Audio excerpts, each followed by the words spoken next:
All right. I'm gonna have to fire my assistant because the show is not prepped and we are live.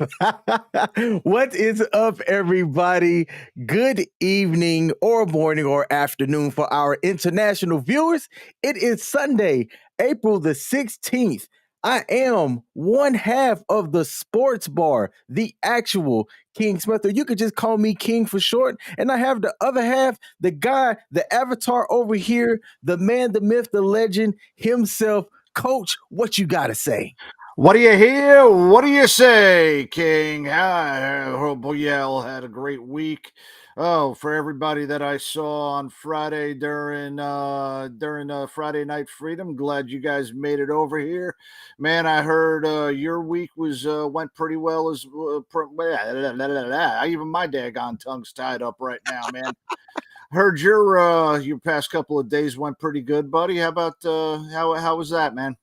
Yes. So, coach, I went to New York, and went to the Empire State Building. It was the last week of my kids' spring break, Mm-hmm. and it wasn't a planned trip. It was a bit of an impromptu trip. I think it came about around Wednesday, and we didn't really have anything planned over spring break as I was still working. But around Tuesday or Wednesday, the plan kind of just spurned after talking with my daughter and my lady. And we decided to make the trip up to the Empire State Building. And I have to tell you, it was just a day trip. We drove up on Friday, stayed the night, and came back Saturday. But man, New York is a whole different beast, brother. Oh, yes, it is. MDMA's got you feeling like a champion. So let me ask you, did the city that never sleeps slipped you an Ambien? Hey, nope, nope. The city that never sleeps did not slip me an ambient. But let me tell you, people there, especially on a Friday night, if you are going to stay somewhere where they soundproof the rooms or something. Because look, people stay up, they're partying, you're hearing motorcycles at all hours of the night. But I still had a good time, my man. It's one of those places that if I go, I can do it in short spurts because I know I'm not going to be staying long. But had a really good time. Definitely enjoyed it. I have a question for you though. Yeah, buddy. So the thing that I'm still confused about is right. You don't go up there and just ask for like a pizza or a pepperoni pizza. You can walk into one of these pizza places and ask for a slice. But it seems Yep. like people are like automatically know what you want if you ask for a slice. But there's 7 or 8 different kind of pieces that they have up there on display. So if somebody comes in asking for a slice, what type of slice are they talking about? Cheese. That's exactly what you're going to get is a plain slice. Now, if you ask for a pepperoni slice, if you ask for a sausage slice, you have to specify it. You ask for a slice, it's a straight cheese pizza. That's what you get. You're getting one slice of cheese. That's it. Plain. Best Okay. way to call it that. That's exactly what you call it, man. Okay, all right. I'm Yep. learning to speak New York. You know, I felt like I Yep. was out of place. You know, I felt like I should have showed up in New York wearing some Tims and a good fitted or something. All you Oh, need to do is keep saying dead ass too every time that you're around there in New York as well. and that's the other thing too, man. I was expecting to see people with Tims. I didn't see not one pair. Matter of fact, I was the only one rocking Tims. I had a pair of like these black sleek Tims, and I didn't see other people wearing Tims. Man, I was disappointed. You were in Manhattan, where it's a conglomerate of pedophiles, rich people, scumbags, hipsters, businessmen, young kids, and everything. You're not really going to see the Tims unless you get out into the Bronx, Queens, go into some of the projects around there. That's where you're going to see the real New York, where the dead ass and the Tims are going to be at over there. And that's where that's the true New York, not the Manhattan and the glitz and glamour that you see. That's just there to go ahead and get everybody's money. That's the only reason why you're there. It's billionaire row and to rip off every common person that's around. And then we display our best and brightest homeless over in Manhattan too, so that this way you can be scared shitless and keep you Yes. on edge. Saw a lot of homeless, absolutely. And we ended up going to this one park too, not Central Park. So we did venture through Central Park. There's this one Mhm. field area that people were out there. Folks will sunbathe Oh yeah, right there at Central Park. That was a bit of a surprise. yeah. Not that, I had an issue with that, but but it was nice. Somebody in the comments asked, "What about Chinatown?" We went through Chinatown as well because that was something that my daughter had wanted to experience. So we did get the chance to check out. We went to the Empire State Building. She wanted to go down Broadway. We went through to Chinatown and explored there, and then we walked through Little Italy. But they had these, Ah, the decor of Little Italy. Oh, it was nice. It was gorgeous. It yeah. had like the restaurants like on the outside with the outside seating, different shops as you're passing by, the sights and the sounds of Little Italy. That part was also fantastic. Walking down the Little China area had reminded Mm-hmm. me of the Last Dragon, and I don't know if the Last Dragon was meant to be like a New York based area, but that's definitely what it had reminded me of. Catching bullets with his teeth. Man, Chinatown's been encroaching on Little Italy for longer and longer since I've grown up. Little Italy used to be a lot bigger, but Chinatown's gotten much bigger as the Asian population's gone up. But Little Italy's that little slice of heaven inside Manhattan, where you're eating fresco style outside the restaurants. Some of the best Italian food that you'll ever eat. Don't get me started on this crap because Asian food and Mexican food do not compare to Italian food, especially those from Little Italy. And I could tell you that, going through that area just makes me feel good. It also makes me feel protected because as long as your last name ends with a vowel, the mob will definitely ensure that you're not going to be a hitman. Just make sure you don't bump into a made guy or disrespect the made guy around there. You go to Chinatown, you're just going to get a whole bunch of knockoff clothes that somebody in a sweatshop, their cousins over in China brought over so that they can kind of get rich. And you're going to have way too many people. But it's been encroaching on Little Italy for a while. I do like that. I do like Chinatown, but Little Italy is my favorite part of New York City. I'll be honest though, man, no real New Yorker goes into New York City unless they're working there or unless they have to do something for tourists because Manhattan has turned itself into an absolute shithole ever since Bill de Blasio got elected mayor, and that even that guy who turned him, who replaced him, he's made that place crap. If you want to see real New York, go out to Staten Island, go out to Queens, especially out to Coney Island. And next time you go to get a slice, man, you got to go to the dollar slice places. There's a Okay. couple of them up by Times Square. There's a couple on Park Avenue, but specifically look for the dollar slices. This goes for everybody out here, even you, Cyber Awareness Challenge.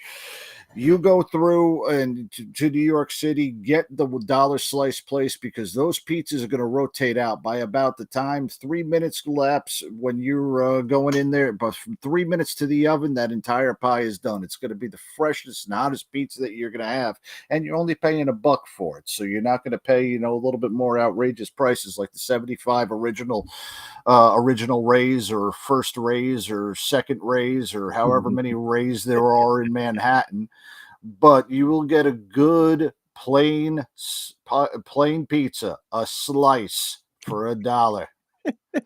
Hey, By the that's way, did you get a coffee over there too? you know what, man? I didn't get a coffee. I would have loved to hear somebody say coffee like that too. I might have just laughed on the spot. Hey man, let me get a coffee over here. I would have died laughing. See, and that's another thing too, is that you got to get a call. You usually ask, how do you want your coffee? Regular. Now, nobody knows what a regular coffee is. That's with cream or milk and sugar. That's what it is. A regular coffee is cream and sugar. You got to specify whether you want it light, which is extra cream and milk, or extra sweet, with more sugar or more whatever you have with it. But a coffee regular is normally what you get. If you order a coffee, you're just getting it black. That's Okay. exactly what it is. But you got to offer it regular. And people outside in New York have no idea what the hell a regular coffee is. They think I that it's they think a regular coffee is one of those ones that are not flavored, like coffee flavored coffee, because everything else has got, mochaccino, frappuccino, cappuccino, rappuccino, and al pacino, all those kinds that are happening out there. No, it's a regular coffee. It's got cream and sugar in it. So that's how you order a coffee there. You order a slice and you get a plain slice of pizza. You order, and if you're going to order anything else, go to the daggone get a hot dog on the street vendor. Make sure he's got that 5 day old hot dog water, but definitely get the pretzels in New York City. Those are by far the best thing to eat on the streets of New York City are those daggone pretzel carts, man. Phenomenal. All right. Oh, I got one pro tip to the people who are watching and or listening to. So probably the best part of my trip was not just doing the Empire State Building, but me, my lady, and my daughter. We took a pedicab ride from the Empire State Building, which is like the middle of Manhattan, down to the Chinatown area. Now they catch you coming out of the Empire State Building, and there's a row of maybe 9 or 10 pedicab dudes right there.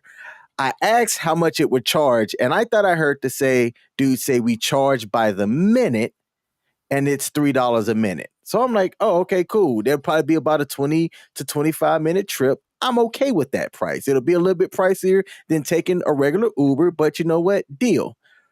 So we take the pedicab, we get down to um Chinatown, and as we're getting out, he's like, "All right, $234." I said, "Wait, what?"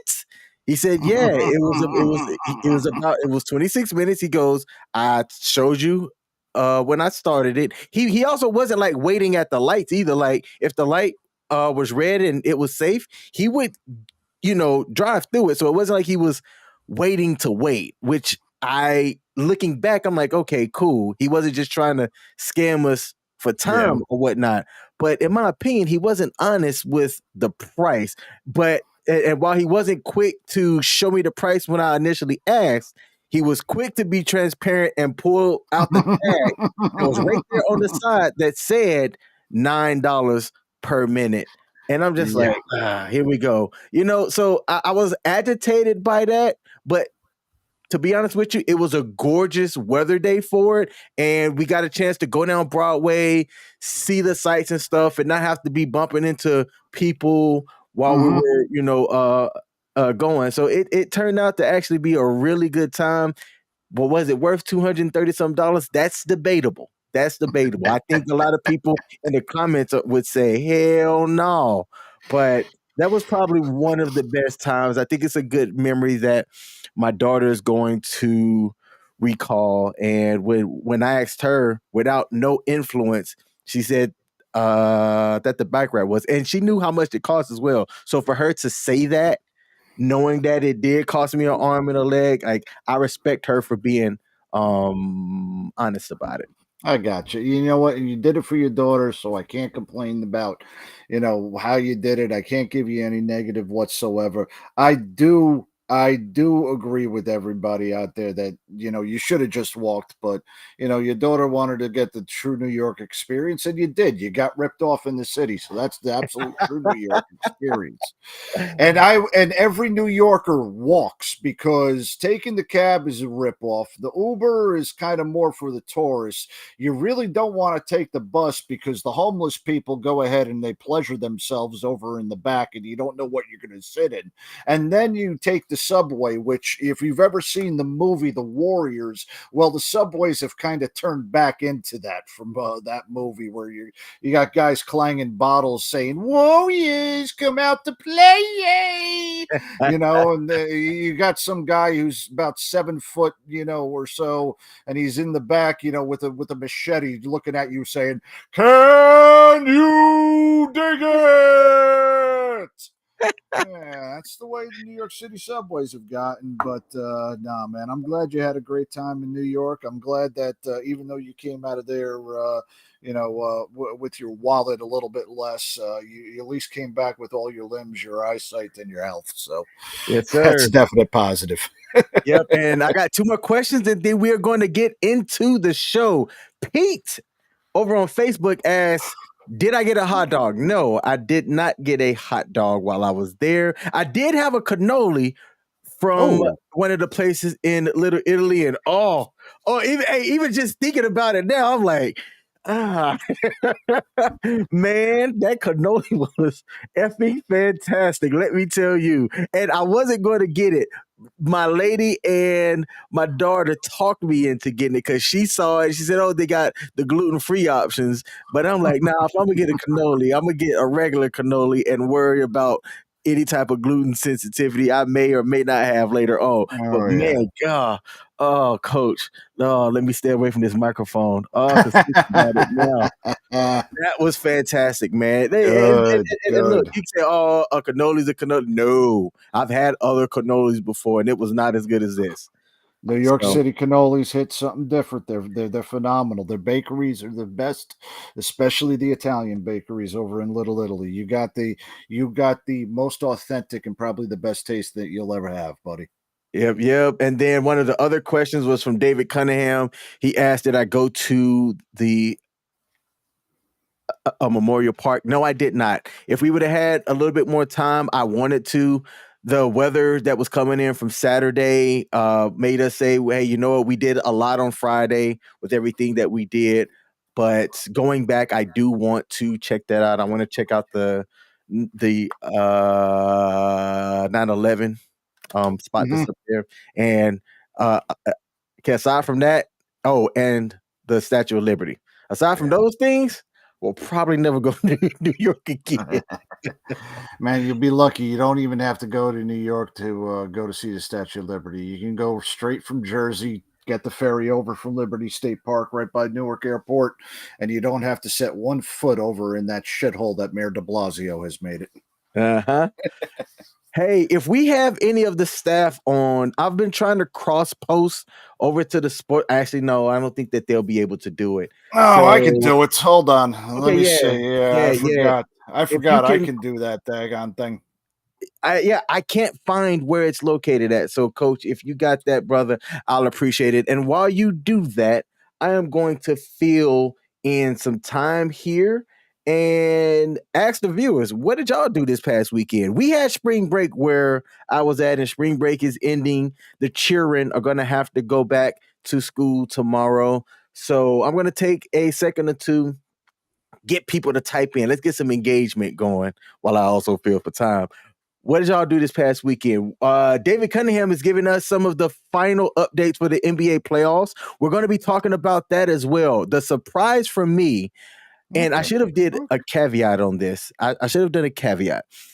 Uh, Out of all of the series that were going off in the NBA, I predicted there was only going to be one sweep, and my sweep was going to be the Bucks were going to sweep the Heat in the first round.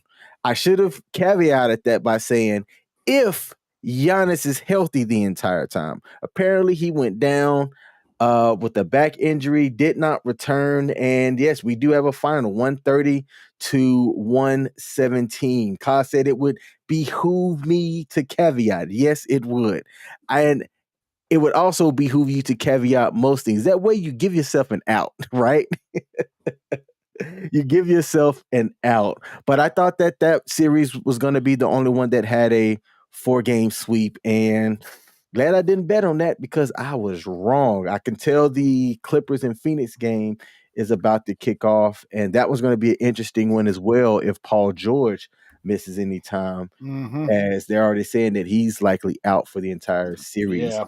Have you did the cross post yet, Coach? I just put it up right now on the Sports Bar page. Okay, Told them awesome. we're live on WTF Nation Radio and US Army WTF Moments. Great. I appreciate that. Now, before we get into a lot of the major news stuff, I titled this live stream Football Player Scores Twice. Now, Coach, in the history of sports, aside from the one bowl game, I think it was Idaho. It was a team that had the blue field, right? Yeah, University of Idaho State. One of those, yeah. It was Oh, the kid, Boise State. Why did I say Boise State, Idaho yes, State? Whatever. Yeah. yeah. But I at the right state. Yeah.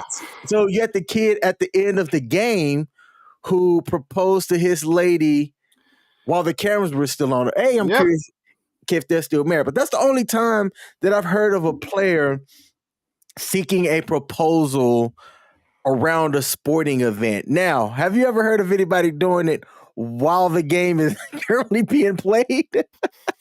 Now, not while the game's being played. You see the people who try to get the proposals during the intermissions and get them on the camera, and it's always funny when the girl rejects them, and then you got to feel sorry for that guy who gets rejected. But I've seen it during like the kiss cams and the other stuff during that, but not during the field of play. No, not while the game is going on. All right. Well, this clip is courtesy of Pennsylvania Football News on Twitter. It's at pafootballnews.com. They cover primarily high school sports up in Pennsylvania, but they've just started providing some coverage for the Great Eastern Football Association, which is an 8-man semi-pro league that's played throughout PA. I know about them because I tried out for them, and that was a horrible experience. Not a horrible experience. The league and the teams are great. It's just I am well past my prime. But one of the teams that I am familiar with had a player that scores a touchdown and goes up in the stands right afterwards and gets down on one knee. Let's run that footage. Let's do it. So that's the quarterback. Makes a tackle. Scores. For the touchdown. And he's out of here. And that's him going up in the stands. Goes this girl. You got the whole team cheering them on. They're stupid excited about it. And according to that kiss, she said yes. So according to that kiss, and right here on the screen, Pennsylvania Football News, she did indeed say yes. So man, it's one of those things that could have been scary had that gone horribly bad. But I think that's a pretty cool story. It's a good way to kick off our show for sure. Oh, yeah. But this team, they were dominating the team that they played against. It wasn't even close. I want to say the score was like 80-something to 0. But in this league, the fields are a lot shorter because they don't play full 11. It's a condensed field since they don't have the full regular football size. So you have the ability to put up a lot of points. And I think at this point, this was the backup quarterback who used to be their starter. And yeah, he scored a touchdown and walked up and asked his wife to marry him right there on the spot. Man, I thought it was a cool story. That is pretty daggone cool. I'm glad, and I hope that does, I hope that marriage proposal, that's going to be memorable for everything, but I hope that it doesn't end like a quickie divorce, just like most of the people getting married for BAH and TRICARE. And I have an update for you about Ian Johnson and Chrissy Papadix. Ooh, they don't have the same last name. They don't have the same last name. That's because she wanted to keep her last name after they got married in 2007. Okay. And I am happy to report that they are still married and have a beautiful daughter by the name of Joanna. All right. And the mother is one of the coaches for the Boise State cheerleading team. Okay, so they got a whole family of athletic people on both sides of the spectrum. Exactly. Yep. All right, good deal. They are beating the odds. That's what's up. Awesome. That is what's up. That's good. It's awesome. I'm glad for that. Absolutely. We got some comments on our first segment here. David Cunningham He talked about the guy that tried at the Dodgers game and got, oh man, he got tackled like that old commercial, terrible Terry Tate, the office linebacker. Terry Tate. Yes. Yeah. Yes. I don't think we'll get copyright stricken if I play some of those videos. I got to bring that up just for the nostalgia of it all. Man, I remember that Terry Tate. God, that was 20-something years ago. If you guys have not ever seen that one, that was a funny one. That God, back in like the early day of the videos, I remember there used to be like an NCO that did that as the office staff NCO and was tackling the sergeant major and the soldiers for not getting that parade rest or some other crap like that. It was actually pretty damn funny. Yeah, this is back before YouTube and all that, when you had to share the videos on email and things like that. yes, share the videos on like AOL Instant Messenger, AIM. Yeah. Oh, or what was that? E-Bombs World. yes. Oh, E-Bombs World. Coach, you are bringing back some of the websites, man. Oh, back in the dial-up days. Yeah. Kids these days will never understand how hard, like, if you had a computer and like working internet, especially when Ethernet first became a thing, you had money to some people if you had Ethernet. You went, wait, you got Ethernet? You mean I can pick up the phone and it won't, knock me offline? Y'all must got money. Oh yeah. And if you were signed on AOL and somebody was expecting a phone call, oh my God, you better have been off it. If not, it would kick you off while you're in the middle of downloading, some Christy Margolis half naked picture while you were doing that daggone thing. Yeah, that was one of the pains in the butt, but I swear to God, that was you were a king when you first got your cable modem, and you can be talking on your house phone while you're on the internet. And then on top of that too, nobody realizes that right now, you can get the highlights from the game, you can get whatever happened, you can get the entire box score of the game, you can find out the score of the game almost instantly. Like, it doesn't take that much effort. It took some effort for you to find out the score of the game, and then like it would take like another day or two if you didn't catch it on ESPN to get the game highlights. Now you can go on YouTube and some schmuck has either uploaded the jam that they recorded on their phone instead of playing on the game, or you can end up seeing it on a YouTube highlight about an hour after the game's over. Yep, it is. Man, you just said something. I played high school football, and unless you had somebody that played on one of the other teams, you either had to get home after the game and see like the late news to see how the other people scored. Happen to hear it on the radio if you had a radio station that covered sports news like that, or wake up in the morning, go grab a newspaper to see what the other schools scored, or their points, everything like that. And now to just be able to go online from your phone and pull it up within a mere seconds, today's youth will never understand, man. They will never understand. I'm hating on them right now. That I am a certified hater at this point. Yeah. Let's check out some of the comments before we move on to the next subject. We got Richard Bronco in the video. Hey man, I watched that link that you sent me. Salute. I appreciate that. Appreciate the shout out, man, that you gave, dude. That was awesome. That was fantastic. Thank you. And that show was good. Like, I'm gonna check out some more of that content. I actually enjoyed it. We got Captain Wayne Baconator said, honey, will you marry Pow?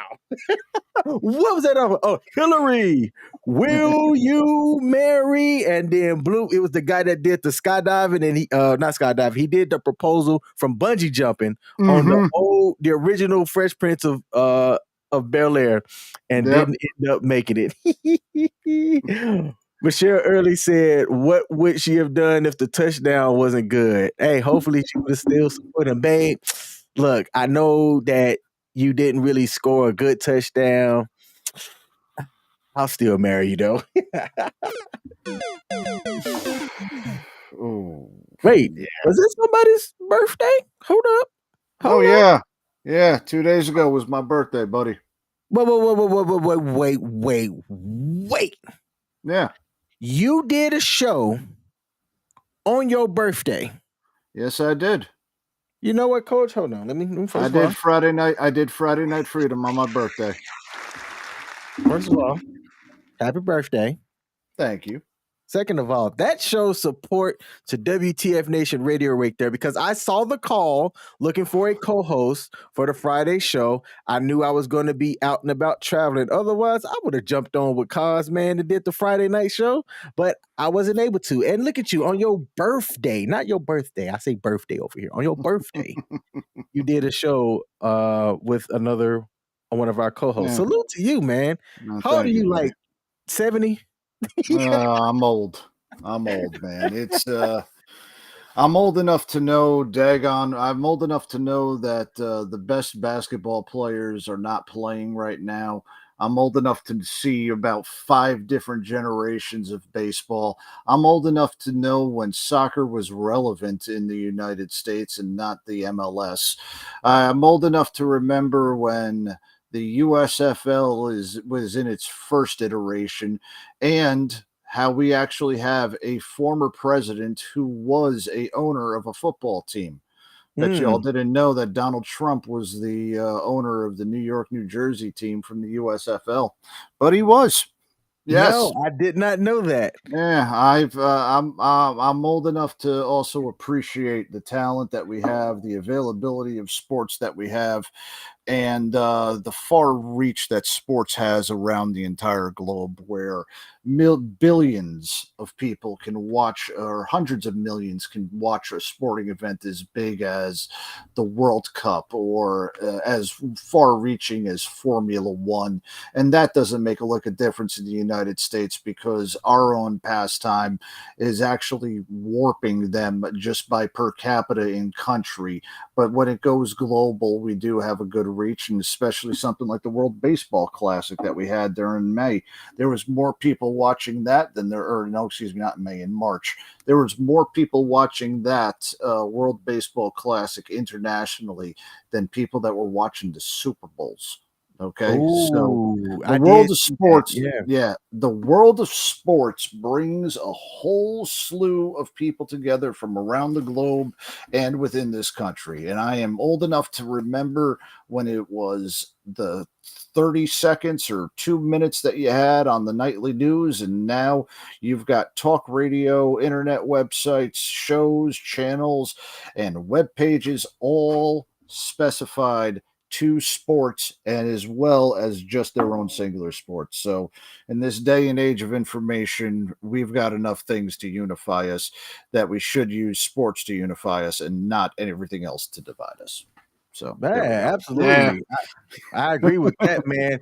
I do have a comment to highlight because it was just perfect timing. Coach is Father Time's grandpa.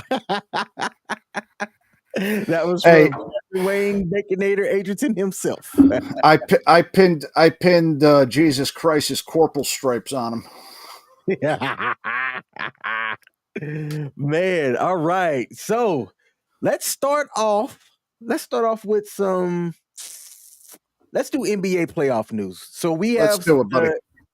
We have several teams that have already played some of their game ones. Were there any surprises with some of the current round one games of the NBA playoff series? I can't believe the Queens actually got the first game over Golden State. I figured Golden State, with their experience and them winning the championship last year, I know they got banged up during the end of the regular season, haven't been at 100% strength, but I figured that that was going to be a sweep with the lack of experience that the Sacramento King have compared to Golden State. But that was a brilliant game last night by the Kings. They were up 1-0. I still think Golden State's going to end up, beating them in that series. I am shocked right now, but I do think it's because of the downpull, because of what happened with Giannis. Miami beating beating Milwaukee on the first game. Mhm. If you guys haven't seen it, Giannis Antetokounmpo went down with a back injury. He was gone for the rest of the game, and Miami ended up beating him in just a couple days after they beat the Chicago in order to get into the play-in game or in the play-in tournament so that they can get the 8th seed. That's one thing I was surprised about. I just saw that the Lakers beat up on Memphis. Ja Morant's out for Memphis. It looks like he's going to be out for a couple more games as well. But Lakers, they do have the star power and the experience, and hopefully LeBron catches a break this time, not referee break, but catches the other teams getting injuries and beat up break, because he's gotten too many referee breaks throughout his career. He needs to get another one, kind of solidify himself as one of the greatest of all times. Hopefully Los Angeles can make a good run, but I just still don't see them coming out of the West.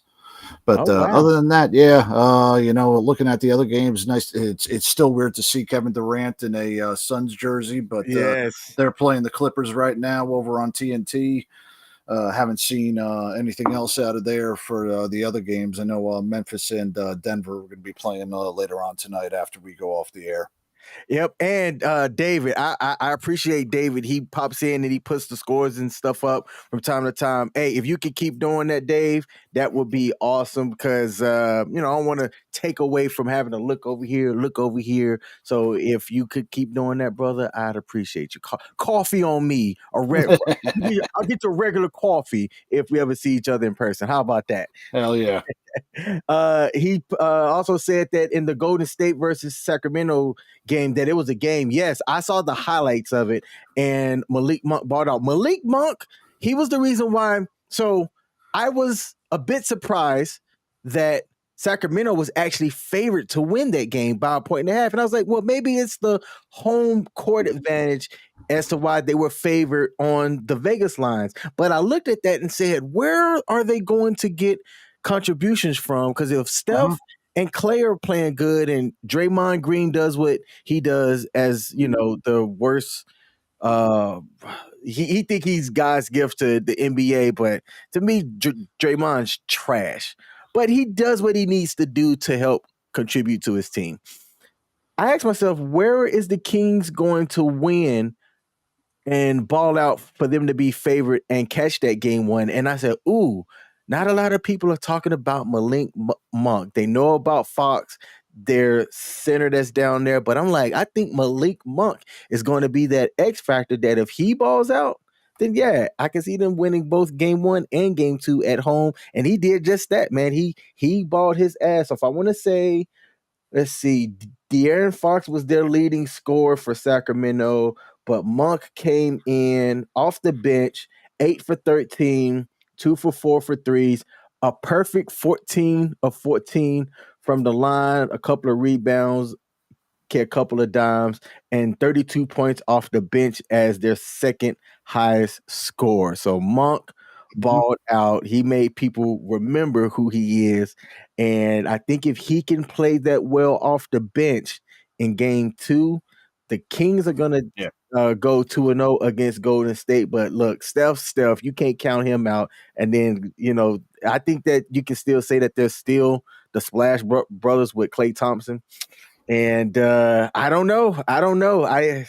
Sacramento could take this series. And I know. It's It's a scary thing to think of. They could. Yep. And on top of it, one thing I did not mention, and you were just in New York, and it's a rarity that this has happened, because the last time this happened was in the 90s, but all of the winter sport teams in the New York area, all 5 of them are now in the playoffs. You had the Nets, the Knicks, the Rangers, the Islanders, and the Devils are all in their respective playoffs. And last night, my New York Knickerbockers won game 1 against the Cavs, which is something that they're expected to do. And I will tell you, ever since Brunson got onto that team, man, it's been a phenomenal watching the Knicks again.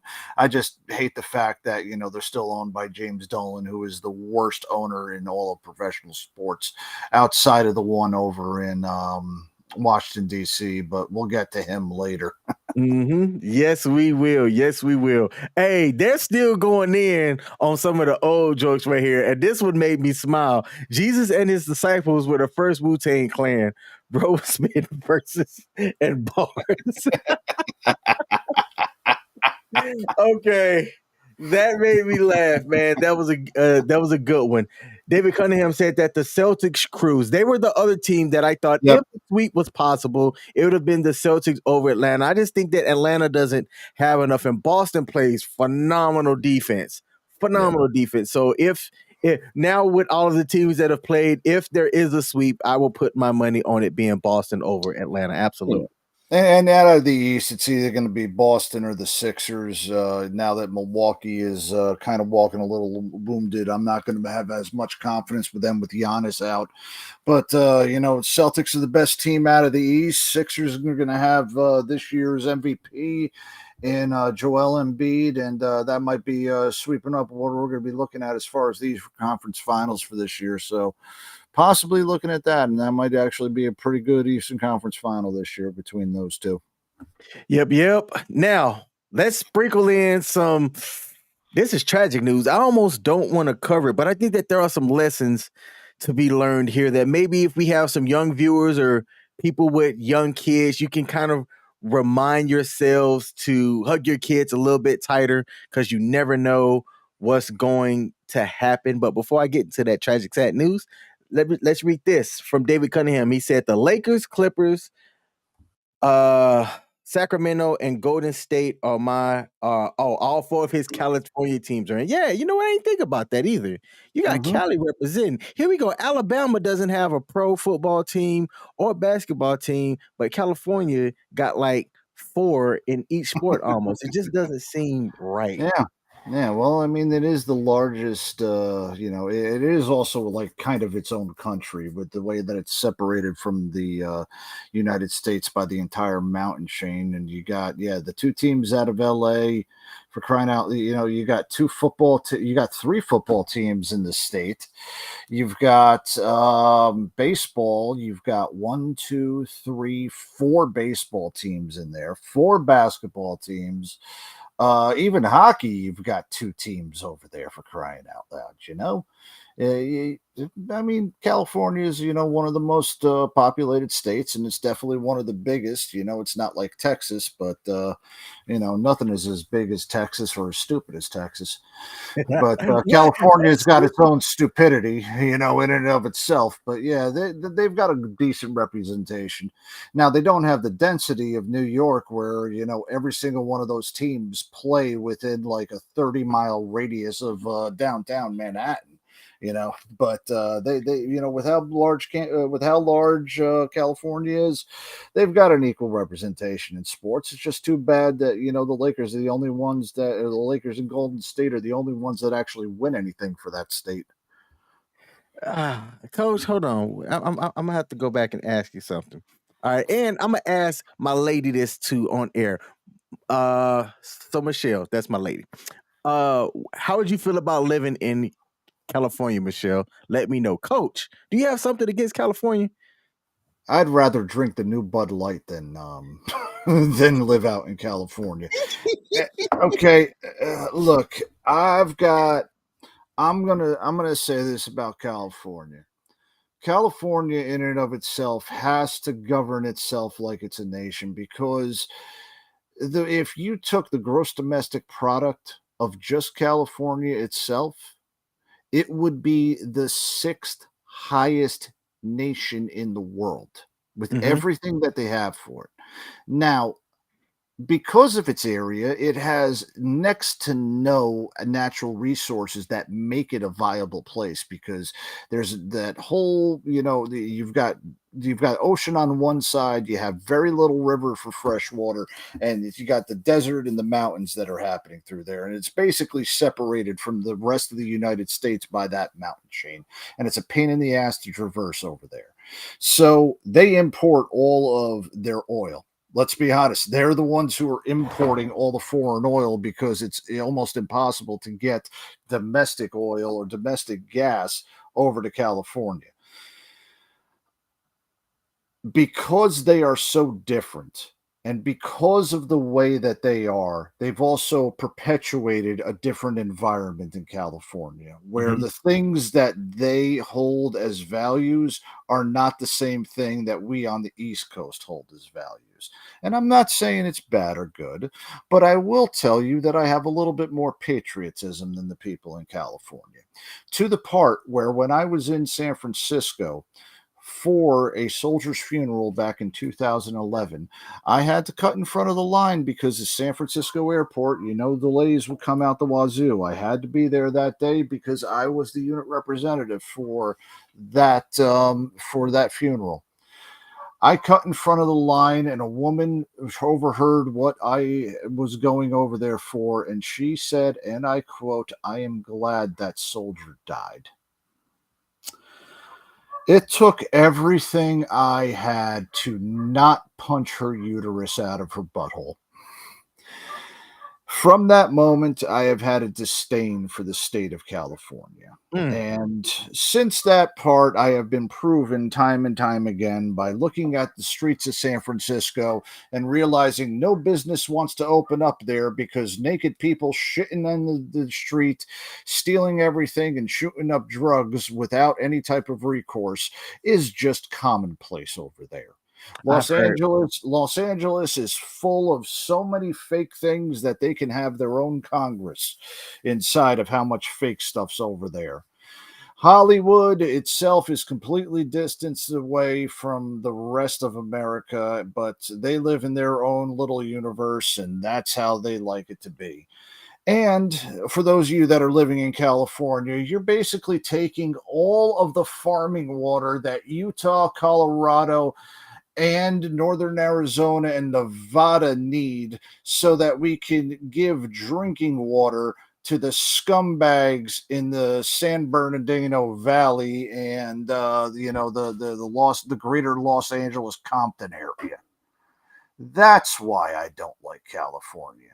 It is a giant clusterfuck and nobody is going to do anything to make it better. And they're a pimple on the ass of the America. That's the way it is. Man, yeah, all right. That is a quotable right there. California is a pimple on the ass of America. All right, I'll take it. I asked Michelle if she would move to California, and she said if I'm there, she's there. You know what? That's a that is a solid answer, Michelle. That warmed Ah, my heart. Oh, okay, all right.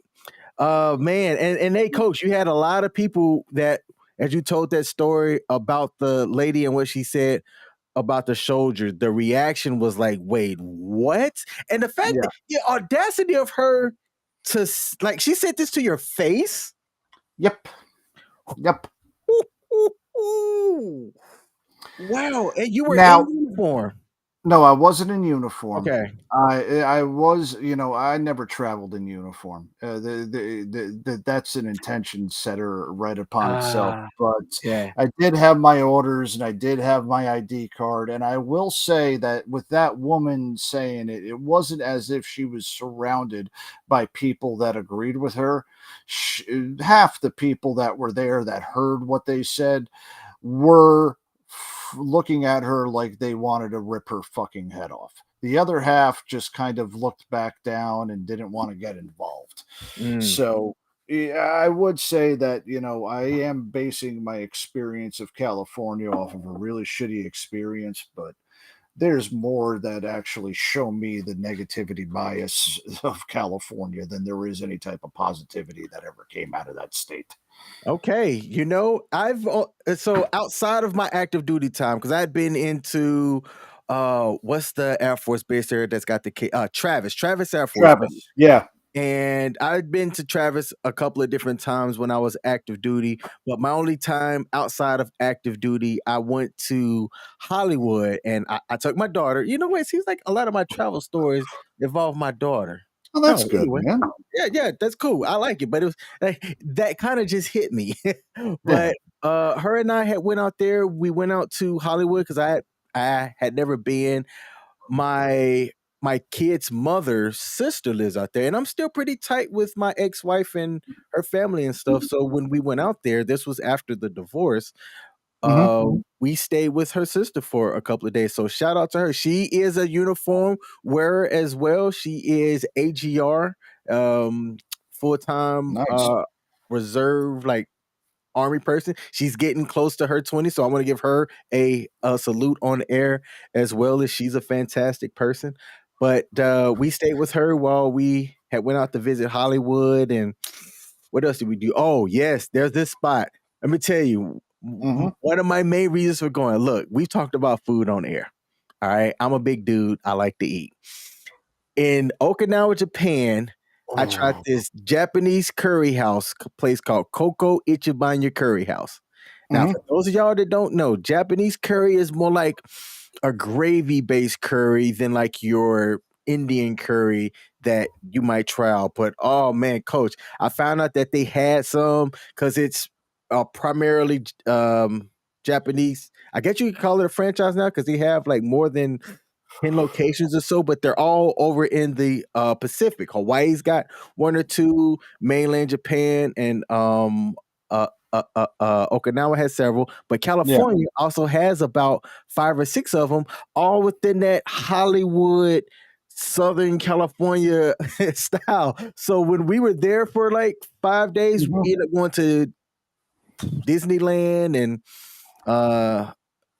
downtown Hollywood just to kind of do all the touristy stuff. We ate at Coco's about 3 or 4 times in the that we were there, man. All right. Hey, I can't blame you on that, buddy. I can't. I was over in Hawaii and they had a place called L&L over in Hawaii, and every time I see one over here stateside, I go ahead and eat at those as well too, man. It's good food over there, and if as long as you saw them over there and it reminds you of the ways that things were good, I can't hate on that, brother. Yep. We got a comment. CQ of Pop Culture Warriors in the building. He said the stream is looking real simple tonight. There's a reason for that. Technically, I can use OBS and everything like that, but it stutters a bit. And I don't want that type of quality out there as I'm trying to bring stuff up. And I've got an okay computer. I need to upgrade. I'm using 2017 technology and I need to get up to 2023. So, hey, you know what? If there's anybody out there willing to sponsor the sports bar specifically, because Pop Culture Warrior has really cool stuff. Some of these other shows, they got the fancy computers. I'm still getting mine set up. If anybody want to sponsor me, let me know. Otherwise, I'm saving up to build out the rig that I need to be able to make things go. So for a couple of shows, it ain't gonna be like this all the time. We're gonna be using native restreaming over here to get things going. CQ of Pop Culture Warrior with your face. Hey, don't look at me. I'm just the co-host. Let's see. Yes, we got Grooming and Reviews 101. That's Pete. I guess he's over on. Oh, he's over. Pete. This is why I like Pete. He's watching and commenting over on Facebook, but he also brought up his YouTube so that we could get the watch hours and the like button and stuff over there. So you know what? Shout out to Pete, man. I appreciate the support, brother. He said you forgot that I'm a chef. Hey, can you make Japanese curry the way that they make it at Koko Ichibanya? If so, bro, I will pay you to make that stuff. It is. If I get people that I know that live there to mail me a box of their recipe and I pay them to do it because it's just that good. CQ said, didn't I just hit a 10K scratcher? Hey, that was posted on April 1st. Whether that's true or not, who knows? Plus, I got other obligations and things, so that's next on my list is to get my system and rig upgraded so I can have the splashy effects and other stuff to throw up on the screen. All right, man.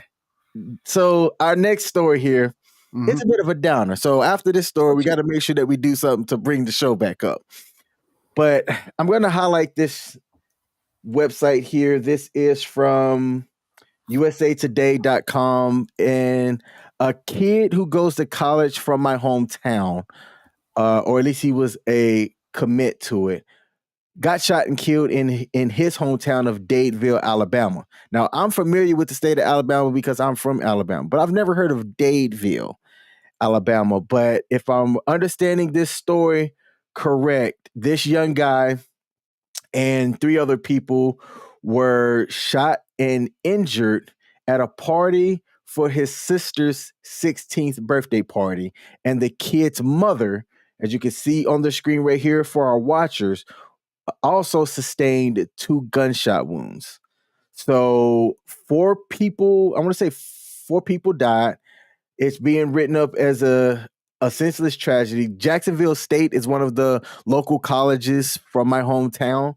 And I saw this and I was like, man, I wonder if he is connected to anybody who I know, because they do recruit, you know.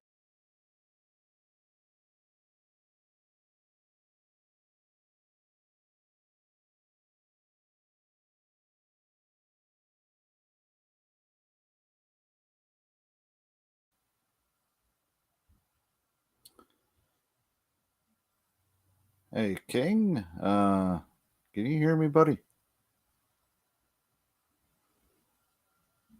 Oh shit. And I've been on mute this entire time. When did that Yeah, happen? buddy. Yeah, that's what I was trying to figure that out, man. I Oh, was I just looked about to down. put you on. I must have accidentally hit my microphone. What was the last thing that you heard me say? I heard you talk about him committing to Jacksonville State, and it was just after you were talking about how his mother was also shot as well. So sorry about that. Yeah, past 45 seconds or so, I didn't hear anything, and I was just about to message you. Okay, Sorry, no, pal. thank you. No, hey, this mic is sensitive. If I tap the top of it right here, it like automatically mutes it anyway. Yeah. Yes, the incident of the shooting was tragic, and the reason why it hit home for me is because you got a young man just about to go off into college. I don't know if it was like a domestic thing or if it was just some random senseless act, but to have his mother shot, the son lose his life, and it happened at what was supposed to be a celebration event, just sucks because advocate who's about to turn 16 and she wants a party as well. And man, I have to tell you, I can't imagine as a father and a parent how I'd feel if something senseless like this occurred during what's supposed to be a time of celebration. It's an absolute tragedy, and prayers go out to the surviving family members. Obviously, I hope that that mother is recovering well. You hate to see this happen with young athletes. I would hate to say this. I'm not bringing this up as a bad fact, but the fact that he was an athlete brings attention to it and makes it newsworthy. And it's sad that things like this happen all across our nation. And most of the time we don't even hear about things like that, or we just hear about, in blurbs, another person was shot and killed in Chicago. The fact that he was an athlete and committed to Jacksonville State, right? Yep, Jacksonville State in Yeah, Alabama. Jacksonville State. Yeah, is that an HBCU? No, it's not. It is a very Okay. small college, though. They're like a one double A type Okay. school. Yeah, yeah, yeah. And it's absolutely sad that a small, and I'm assuming Datesville is a small town as well too. It has Eh, to be. I've never heard of Datesville, and I'm yeah, from Alabama. yeah. So I mean, even local violence coming down on that level, something as bad as that, maybe somewhere in society we just got to take a step back and realize, the destruction that we're causing other people over stupid things like that can definitely disrupt his future. Now this kid has no future whatsoever. He had this future ahead of him and it was all taken away from him. Mother could have had a way to, be able to get out of the small town and make a better life for herself and for her family. And now, unfortunately, just tragedy. And it sucks, man. It absolutely sucks.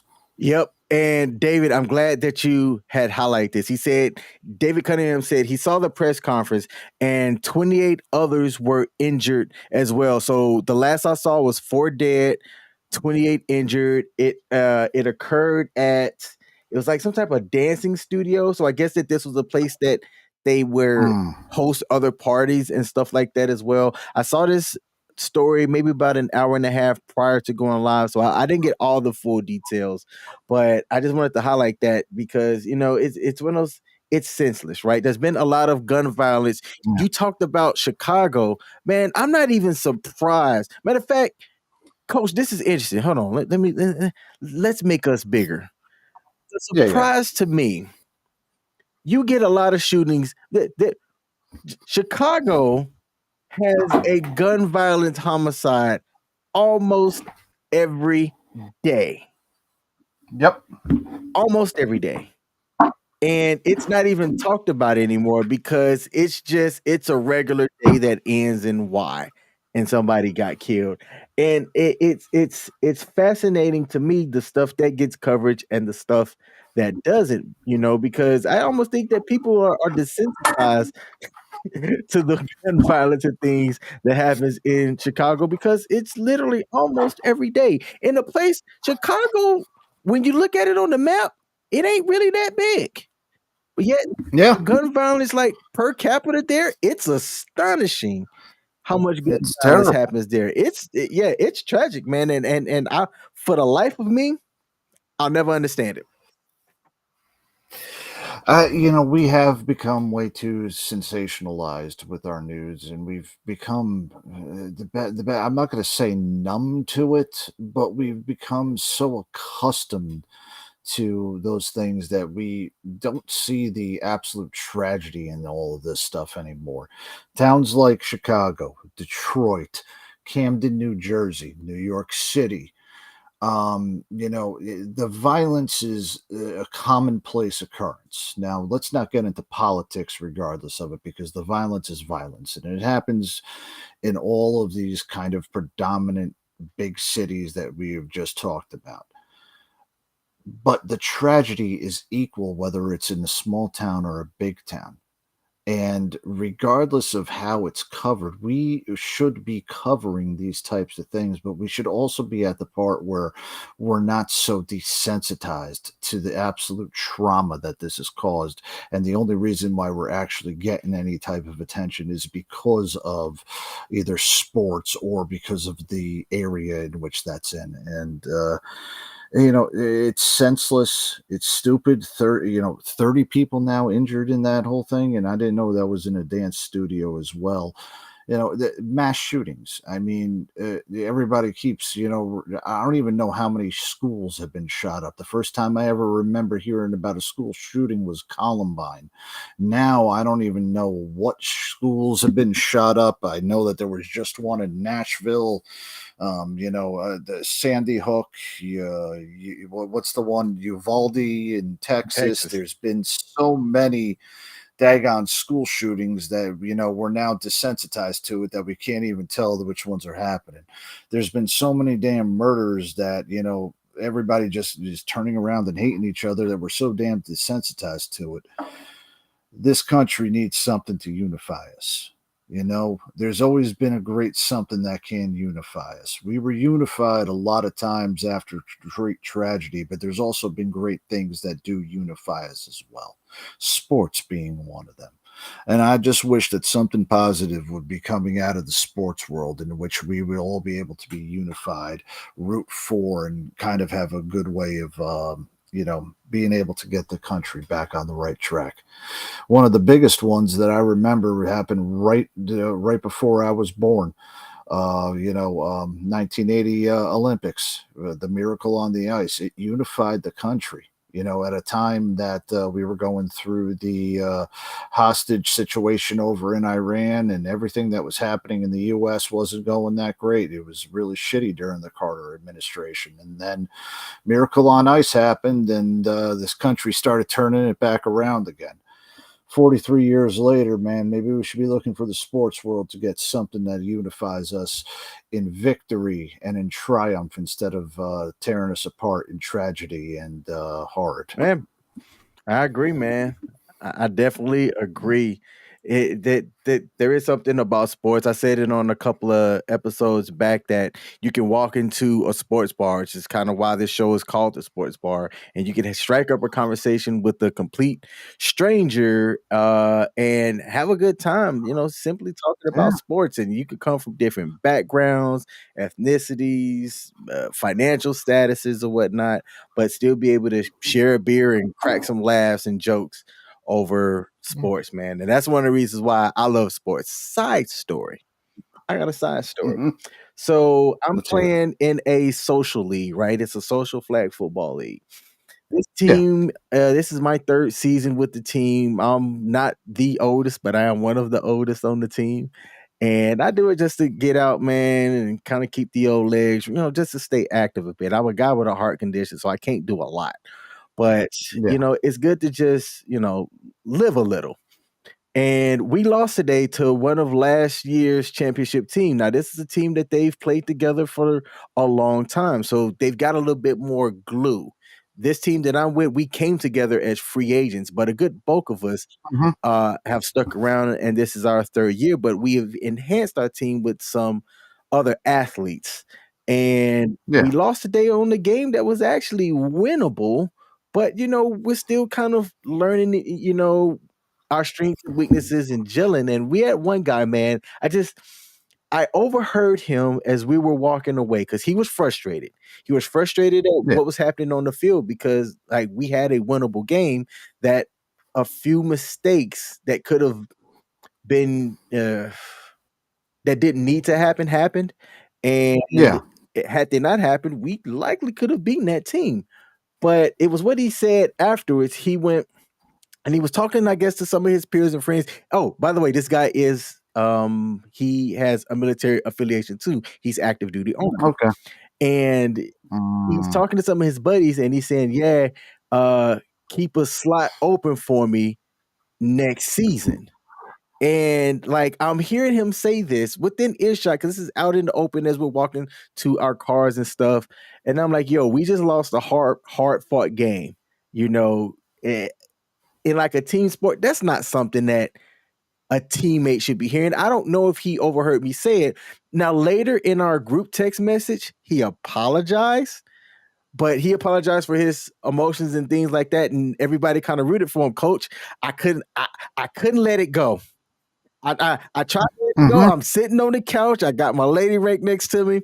I could not let it go. So in the group chat, when he had apologized and everything, I made I ain't gonna say the joke, but I came out and I said, "Do we still need to hold that slot for you?" And he may not have known Mm, what I was talking about because I don't think he knew that I heard him say this.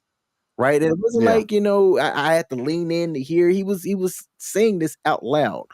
But to me, that wasn't a sign of like a leader, you know what I'm saying?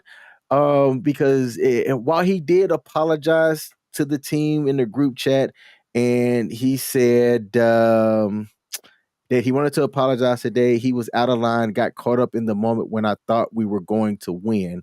We have a great team and everyone contributes. I'm like, all right, I think Mhm. maybe he did calm down a bit. His spouse plays with us as well. Maybe she shared and was a voice of reason with him that got him to um write the apology, but Yeah, yeah. I didn't buy it. I'm just gonna say I didn't bite it, man. And I don't know if I'm wrong. I'm still kind of stewing on that one a bit because I didn't have to write that.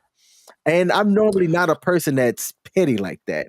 I know what? No, I am petty. My bad. I am Captain Petty Officer Smith reports for duty. I am petty. Why am I lying to the audience like that? So, but And you were in the Air Force, and you even know what a petty officer is. My God. but I felt bad after I wrote that, and he even put like a question mark. You could do an emoji over a statement. Yeah, He yeah. even put the question mark over it, and I didn't address it. I was like, you know what? If it needs to be said in person, military member to military member, I don't have a problem having a conversation about why I said what I said. And I hope we can have dialogue. Maybe a week goes by, he forgets about it, we win our next game, and it's not going to matter. But in that moment, hearing him say that bothered me. Okay. I can understand that. I can truly understand that, especially, but there are times where we do say things within the heat of the moment that we do regret. And asking for forgiveness is one of our ways that we have as humans. And now I'm about to quote the good book on there is that we should also be the first to accept apologies. Mm. And we should also be the first to know and to apologize for any wrongdoing that we do. That being said, doesn't mean that we have to accept it. I've done things where I have apologized to people that I may have offended, and I have forgiven people for what they have done to me. All right. And whether or not they accept it or whether or not, they have it, that's on them. I'm not saying anything bad about it. He did say something in the heat of the moment, but you had every right to ask about that one. Now, if you talk it out man to man, and then afterwards you feel the same way, that's where you're going to have to question that guy's intentions as well. So you're not in the wrong for it right there. It's the way you made it feel. And as long as you are open and willing and not shutting off a conversation and, acting like a petulant child, like I've known some people have done, then don't worry about it. Yeah, yeah. You know what, man? I have a hard time forgiving. People that know me know that I have a hard time forgiving. And part of my issue too, all right, and this is just me here. Welcome to the actual King Smith therapy session with Coach. Is that to me, it's like if you do something intentional, you were intentional about what you said or why you said it. So it's hard for me to hear somebody say, I'm sorry, because I'm like, okay, you're saying I'm sorry for it now. If the situation occurs, you're likely going to do it again. At least that's the way that I see it. So I don't forgive people. I don't. I take forgiveness on there because I've asked for forgiveness before. Mhm. And that's the thing is that if I cannot ask for forgiveness and if I can't ask for it for being mistakes because I'm not perfect, then I anticipate other people to do that. Now, whether or not they do, hey, look, I can't control that whatsoever. In my sense, with this guy right here, I've said stupid things before in the heat of the battle. I've said stupid things out of frustration. I've put blame on other people when the blame should have been put squarely on me or should have been put on other factors other than the people that I put blame on. Mhm. And when I do ask for forgiveness, it's because I get a better perspective on what exactly is happening. Whether it being just that human frustration, whether it being that I'm not perfect, or whether or not I've actually sat down and asked God about the situation and thought about what Jesus would do. Okay. And I'm not here to preach about that. But you have the right to feel that way, but you also have the right to go ahead and take a look at it as a better perspective from a better human being and seeing whether or not you can forgive. Okay. And look, if you can't, I'm not the person you need to talk to about that. That's a shrink issue. But if you can, hey, forgiveness is divine. It truly is. Okay. All right, let's check the comments before we go to our next story. Pete says, "I have the right to feel how I want to feel." Absolutely, I agree with you on that. Michael Carrasquillo said, "Super petty." Yes, it is, and yes, I am. I am petty. I don't shy away from it. Let's see. Pete says, sometimes it's better to walk away and think about it, but he's still learning how to do that. Isn't that something that y'all learn in martial arts? Isn't that like a martial arts thing, right? To learn to walk away and think about it. I'll tell you what, something that I do that has worked for me since I've kind of learned this thing in 2013 is breath work. Just taking that Yep. just taking that time to breathe. And Oh yeah. it's a thing that it's so easy to do. And if you train yourself on breath work, stressful situations, athletics, and I think we've talked about that on this show, just how some We have, yeah. athletic trainers are teaching this to athletes to slow down their heart rate and just be focused, Yep. be in the moment. It does wonders when you actually apply that stuff. But not too many people really do it, man. Nah, they look. It's a way that we got to do it. It's just a way that we got to improve ourselves. But yeah, no, we did talk about that a couple weeks ago. I do remember speaking about that. Yep. All right, coach. Next Yo, next topic. Name that's it. name any two-sport athlete that was good, not named Deion Sanders or Bo Jackson. Jim Thorpe. What did Jim Thorpe play? Jim Thorpe was track and field, played basketball, and played football as well. Oh, I didn't realize he played basketball and track and field. I Oh only yeah. know him Oh for yeah. football. Yeah, Jim Thorpe. Jim Thorpe was the first, like the most versatile athlete of his time. He was one of them. Who do you think's the most versatile athlete of like the 2000s? Prime time. Prime time? Okay. Yeah. Bo. All right, look, Bo was able to do a lot of different things, but he was able to do them good. But Bo didn't have the longevity. Dion could have still played baseball. In fact, his last full year of playing baseball, he led the league in stolen bases before he went football exclusive. And then when he was football exclusive, he still was a Pro Bowler. Bo was great for the time period that he was in. He won an All-Star game MVP. He got the Raiders into the playoffs.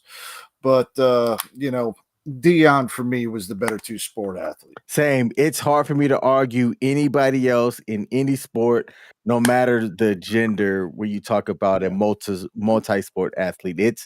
It's prime time. Oh yeah. Oh yeah. I watched a video on his social media where he was challenging like a player, and then I think it was a trainer on the bench press. And then Dion gets up under there, no warming up, right? He reps, I want to say it was 225 or 305. No, it was 305. He reps it a couple of times without even breaking a sweat. And then he gets up and he's like, "This what I do." And Dion's over 50-some years old, and he gets on a scooter and just motorizes himself down the campus hallway. And I'm like, yo, this guy at his age with all the surgeries and stuff that he just had is still out there making these young dudes look foolish in the weight room. And I Yep. thought that was pretty interesting. Like some people, they're born with genetics that other people just don't have. Oh yeah. Oh yeah.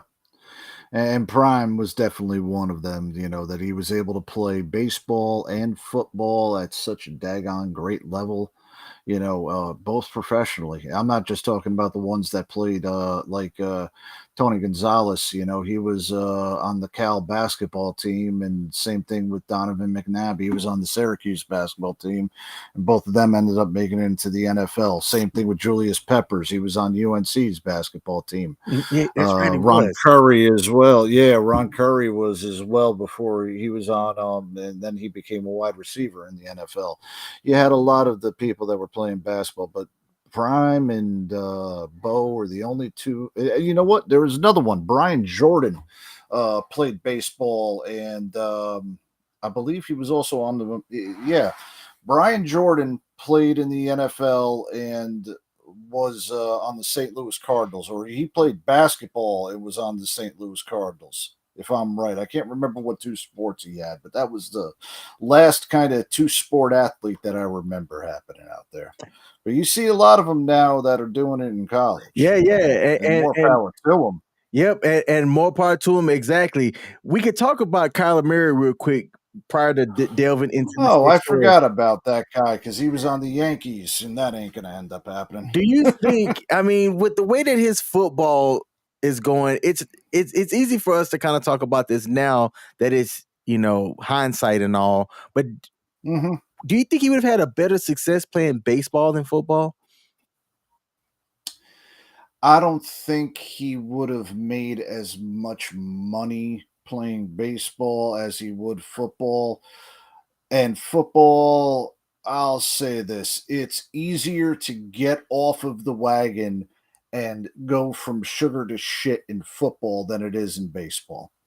So whether or not you say hindsight 2020 that he should have done that instead of playing football, he might have been a good coach away or a good influence away from being a perennial Pro Bowler instead of somebody who has to have a clause inside of his contract that he has to study film. So it's kind of difficult to say. I would say for his own sake, he made the right move by going to the NFL because he'll have a shorter career and he'll end up making more money than he ever would in Major League Baseball. Okay.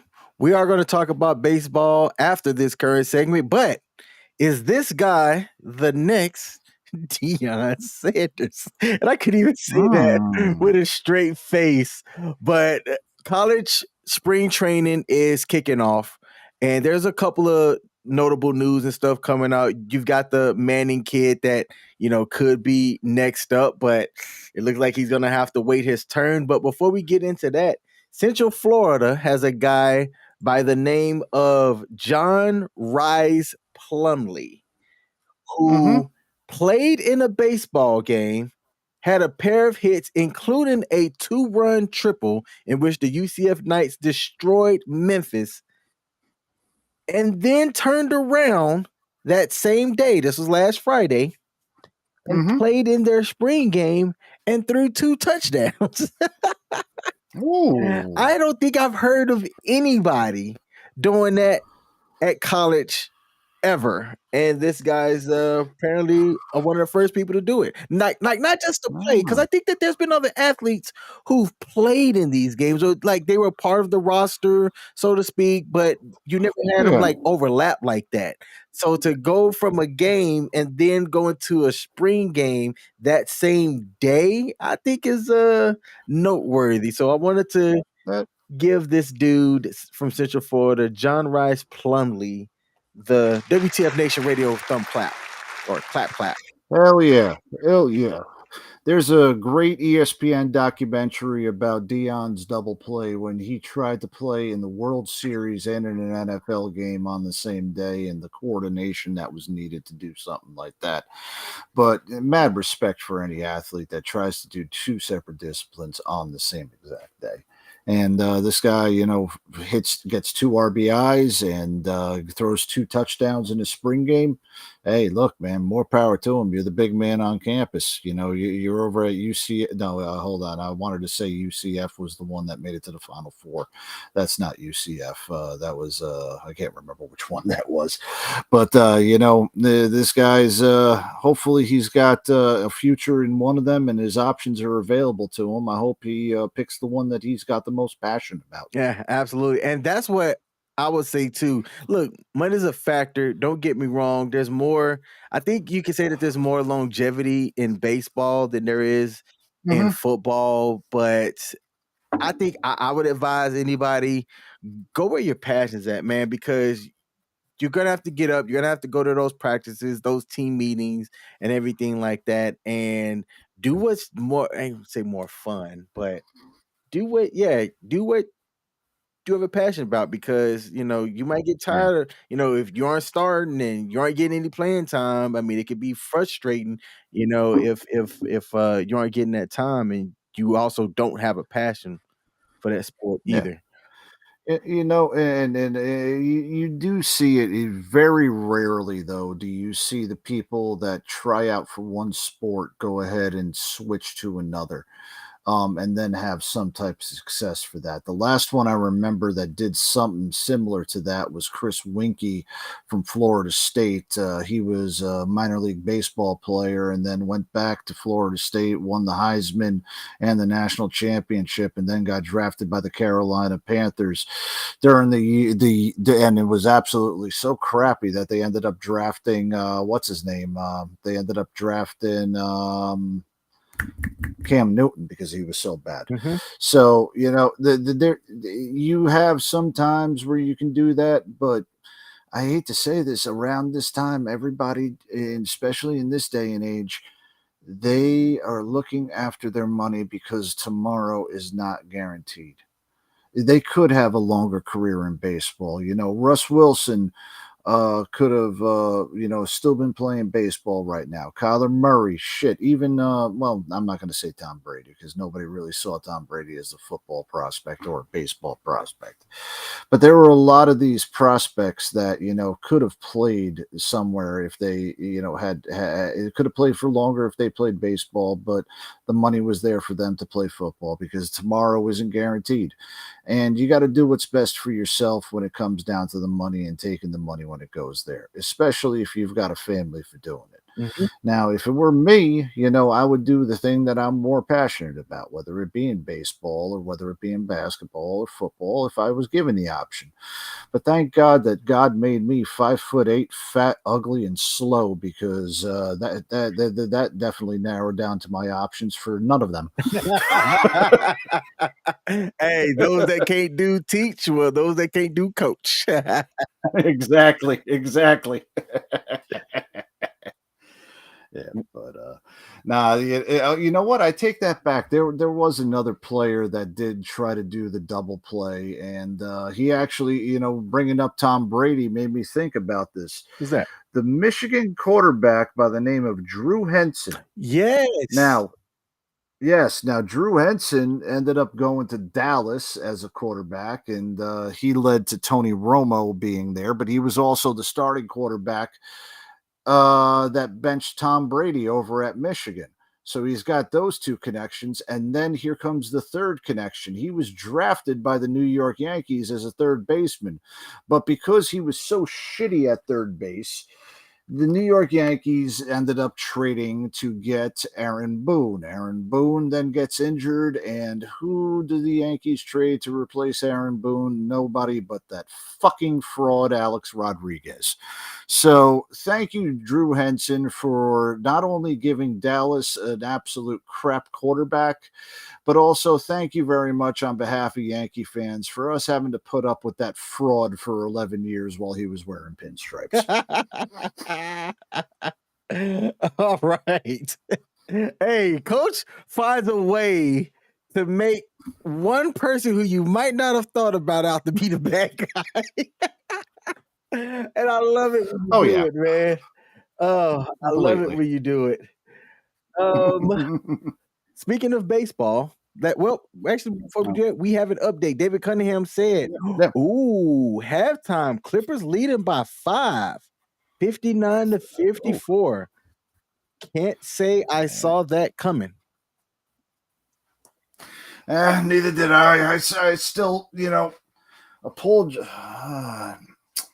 I wish Chris Paul would finally win a championship, man. He seems to be like the one who has been stricken like Karl Malone and John Stockton throughout his career. He's going to get so daggone close, but he's never going to be able to get over the hump and win the big one, man. I feel bad about that. I wish Chris Paul would finally win a championship because he's one of the best, pure point guards when it comes down to the actual point guard play and what they're supposed to be on the team in NBA history, man. But man, Chris Paul is snake bitten. Yep. He truly is, man. And I liked Phoenix too, man. I always liked Phoenix even when Barkley was traded over there, man.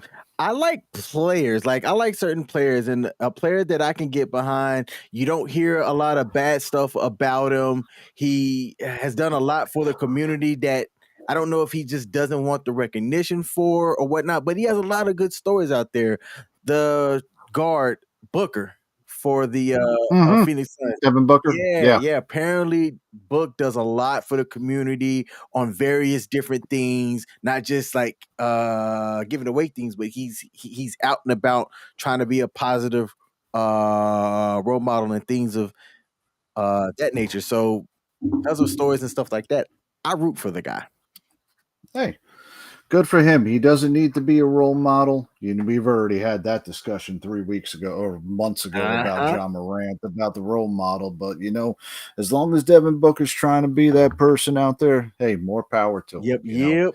He doesn't have to be, but he chooses to be. And that's where, that's where you give respect to that man. Bingo. Good for him. Question in the chat from Pete. over on Facebook said, "Can we talk about ass slap and how do I join?" So yes, that is the last story that we are going to close with for today because I just thought it was hilarious. But there's been in the news lately, and it's actually old news, but it's kind of starting to resurface a bit. And what Pete's talking about is the Romania's booty slapping league. Oh, yeah. And I was like, wait a minute. That's definitely something that we can talk about on the sports bar because people are asking, hey, is this a real sport? Now, if UFC has the slap league, then people are calling that a sport. Then why can't this booty slapping league be a sport as well? So I'm glad that you brought that up. We are going to highlight that in our last segment before we sign off. So I appreciate you asking, Pete. Khan said that somebody who we were talking about, because I know we brought up several names, he said that they'd be good at darts, and I wish I knew who you were talking about as we said that. But baseball, man. So we've been into the first couple of weeks of MLB, man. Yeah. How's MLB shaping up? What are some of the highlights or big news that you're seeing coming out of Major League Baseball? One of the big ones, nobody saw this happening at the beginning of the season. The team with the second lowest payroll, the Tampa Bay Devil Rays, started off at a 13-game win streak, nearly tying the modern record for wins to begin the season, but that was put away last Friday. And, Tampa Bay, if you guys don't know about them, obviously it's a small market team. Just because they had the Bucks doesn't mean that they're a town, full of winners. Trust me, they definitely aren't. And if you've ever seen Tropicana Field, it looks like a homeless shelter.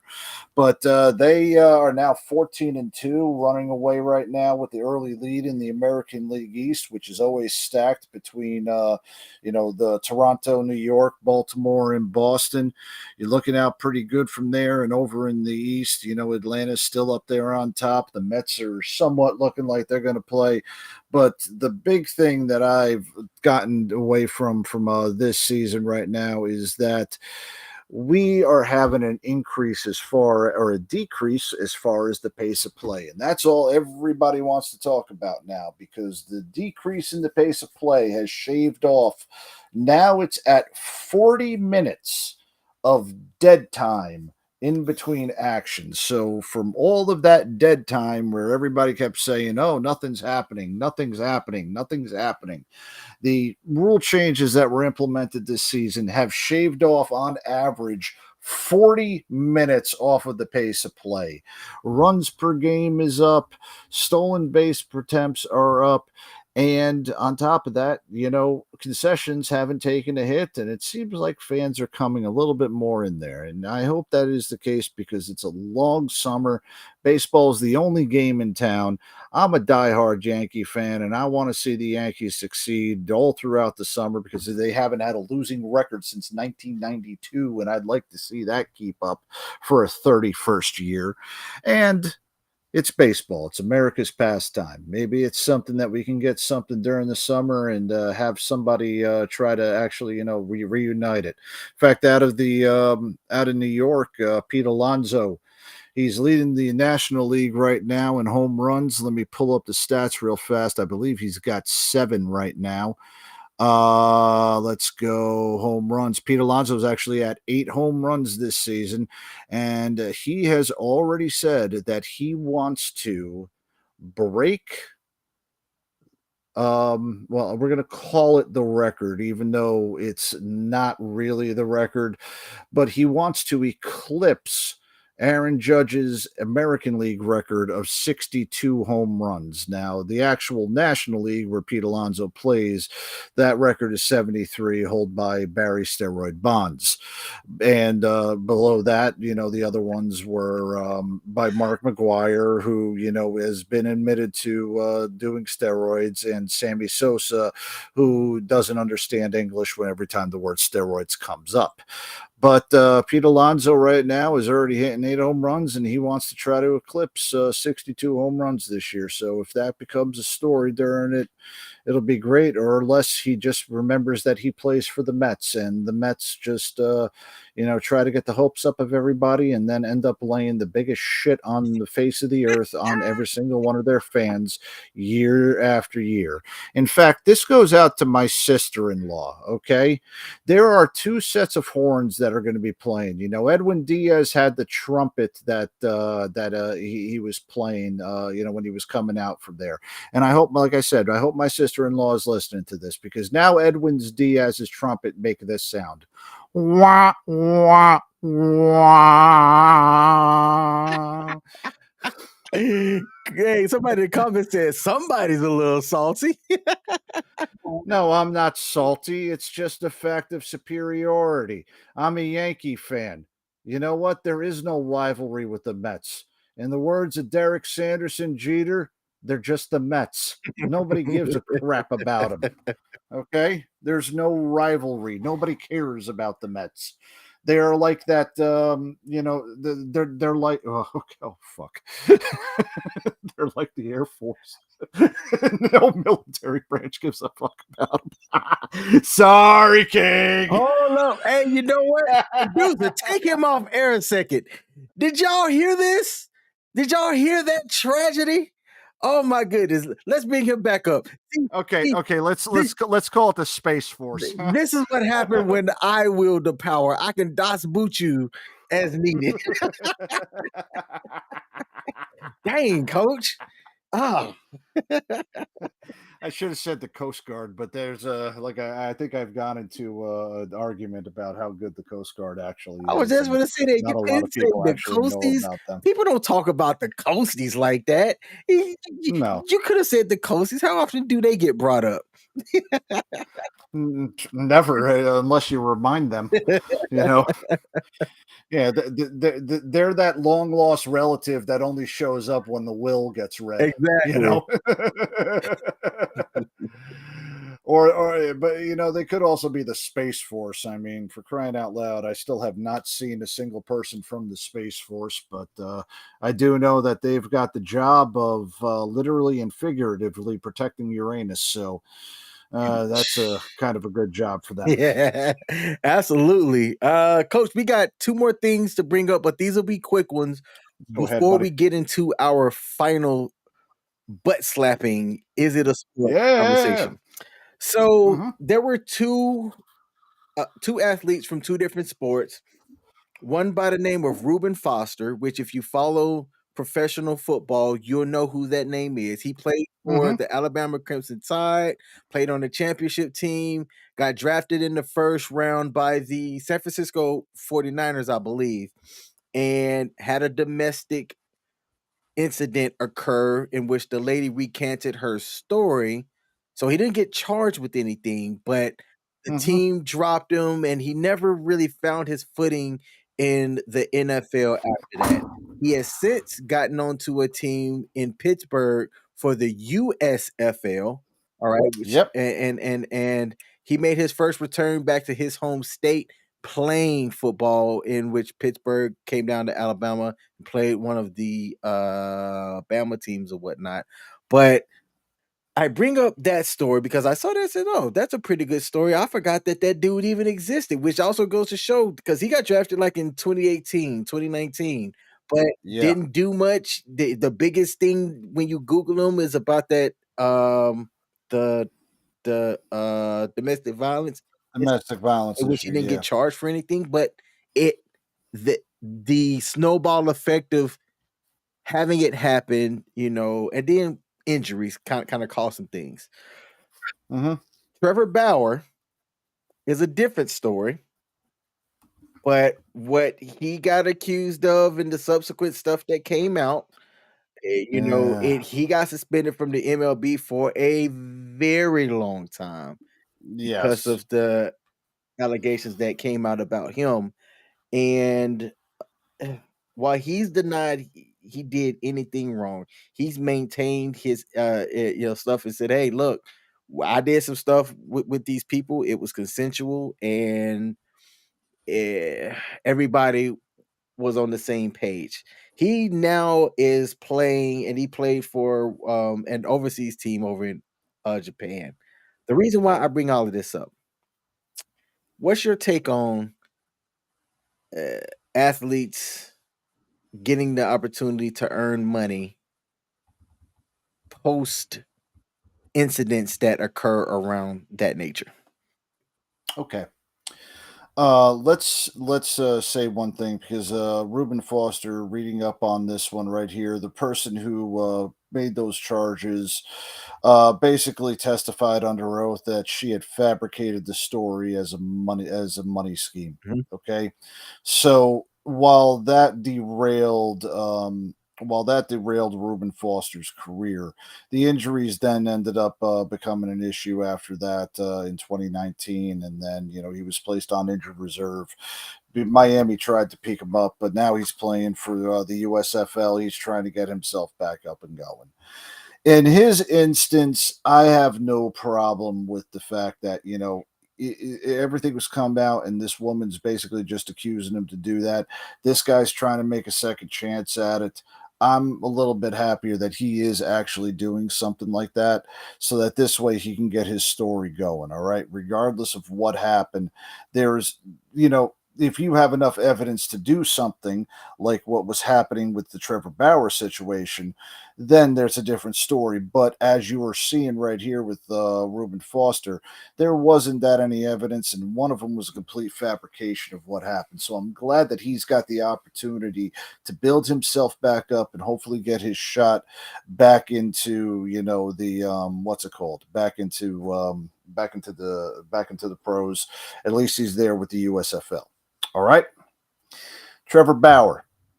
Now, Trevor Bauer did his time, did his suspension, and I thought, in my estimation, Major League Baseball did right. Nobody signed him when he was released from the Dodgers. Not a single person signed him. They could have given him the opportunity, but nobody signed him whatsoever. He had to go all the way to Japan to play baseball again. Now, I bring Trevor Bauer up in the same way that I'm going to bring Ray Rice up. Ray Rice was never charged for what happened to him, and he beat the crap out of his fiancee over in that elevator. Ray Rice was never suspended. His contract was done, and nobody signed him again. He never had the opportunity to play in the NFL again, and I severely doubt that he would have been able to play over in America again for the XFL, the USFL, regardless of that, because there was no freaking way that he was going to get touched with what he did, because there was proof. In the same way that Trevor Bauer did. Now, he had to go to another daggone country to play. That's their problem. I understand baseball has its own league. Major League Baseball is America's pastime. Japanese baseball over in the Japan League, It's whatever the heck. It's huge over there, but they are a night and day difference. The Nippon Professional Baseball League is not the same as Major League Baseball. It's its own country. So he's going over there as his own country and letting him do that. That's nothing I can say about that. There are plenty of professional basketball players that play over in Europe that didn't have their shot in the NBA. You had a guy like Stephon Marbury, the original Kyrie Irving, a cancer to every team that he was on, but he was unbelievable over in China playing in basketball. You even have, what's her name, Mary Jane Griner. She was playing basketball over in Russia when, and she's doing all that stuff over there. What they're doing in another country, that's on them with the other country. So if Trevor Bauer wants to sleep around with women, choke them, and, do a David Carradine with them and, try to be way too physical with them and get caught with it, as long as he's not playing Major League Baseball, I can't deny a guy's right to do that. But don't do it in my fucking country. And if any team in Major League Baseball would have picked him up, I would have been pissed off at him. Okay. All right. Yep. I like that I can ask you a question and you don't sugarcoat. You give your opinion and it's like, Yeah. bam. I try, man. I try. Yeah. All right. We're going to close the show. And I went back and forth on it about showing this or not. But you know what? We're going to do it because there is no nudity. Okay. So we can show the video. All right. Mhm. But what's been going viral lately is this butt slapping league. Now, we talked earlier in one of our prior episodes, and we kind of alluded to it on here as well. Joe Rogan has this thing called the Power Slap League, which has gotten a lot of criticism, especially in the face of like brain injuries and things like that that's occurring in other sports. The Power Slap League is essentially you're trying to knock your opponent out by Mhm. slapping them in the face. All right. But what if you can slap a different body part? Would people watch it? Hmm. Would you consider that a sport? And through some internet Googlings, I found out that going back several years now in Romania, there has been this booty slapping league, right? And you know what? I'm just going to bring it up on the screen. I'm going to bring it up on the screen and we're going to show the athletes that are in this booty slapping league. And that's how we're going to end this show. So for the people that have stayed and tuned in, I appreciate you because what you're going to see here is a booty slapping league. This was one of the events that happened in Vegas. Look, it seemed like Vegas is the center of everything, good and bad. However you want to take that, you can take that. But since 2001, there was a butt slapping league that people are saying, "Hey, we understand that the power slap league um you can have brain damage and stuff, but slapping butts, the only thing that you have to worry about is not being able to sit for a day or two."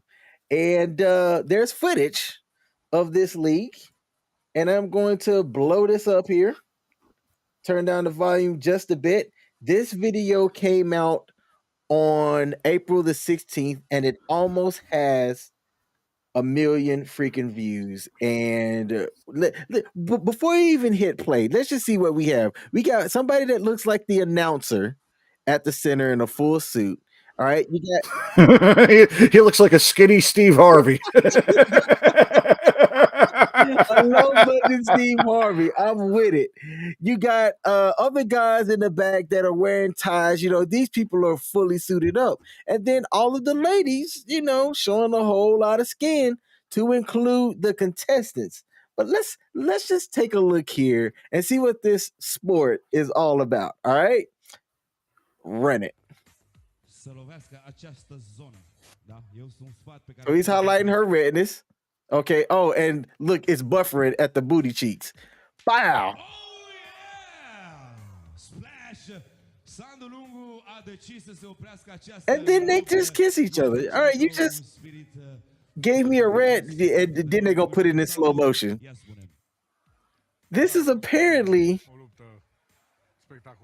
got the sports world talking to where people are saying, you know, this should be a sport. Some people are saying this should be an Olympic sport. Coach, what say you? Should booty slapping be an Olympic sport? I feel you creeping, I can see it in my shadow. Wanna jump up in my Lamborghini Lotto. Maybe go to my place and just kick it like Tybo and possibly bend you over. Look back and watch me smack that ass all on the floor. Smack that ass, give me some more. Smack that ass till you get so. Smack that. Oh, yeah. Oh my God. I mean, look, I hope you had your incognito mode open when you went looking for that video.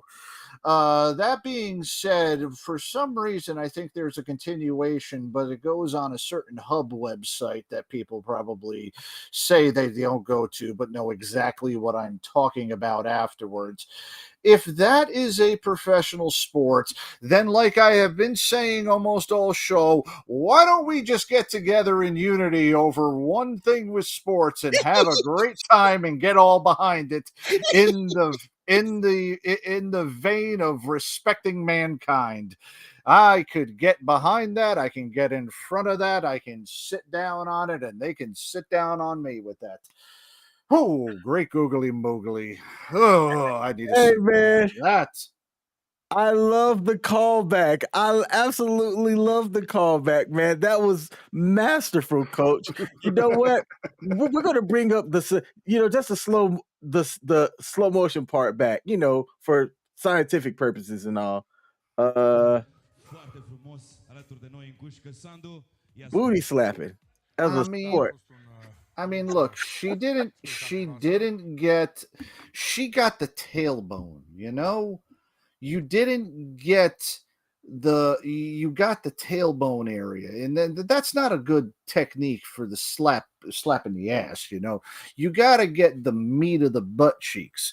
Now on top of that, you want to make sure that you get them on both butt cheeks, because if you accidentally get that one side of the butt cheek a little bit too much and the tips of your finger hit that area that you should not be around, Michelle said it perfectly. Nope, because that's going to hurt. And especially on the men one, because unfortunately, with the way that if you had men doing that, the yam bag would be exposed, and if you ever did that way on there. So I think the proper technique should not be hitting that tailbone, but you should have that palm of your hand right there in the middle of both of the cracks, so that this way the tip of whatever finger is on one, the palm or the bottom of the palm of the hand is on the other thing, and you got to make sure that you leave enough of a mark that it's not white. You don't want to make it look like you're having relationships with the hooker.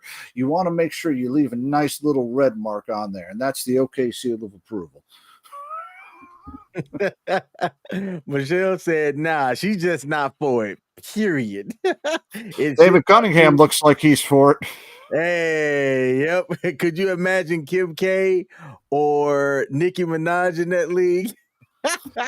Man, Hey. yeah. You could see them walking down in their thong, like a walkout music, or coming out there.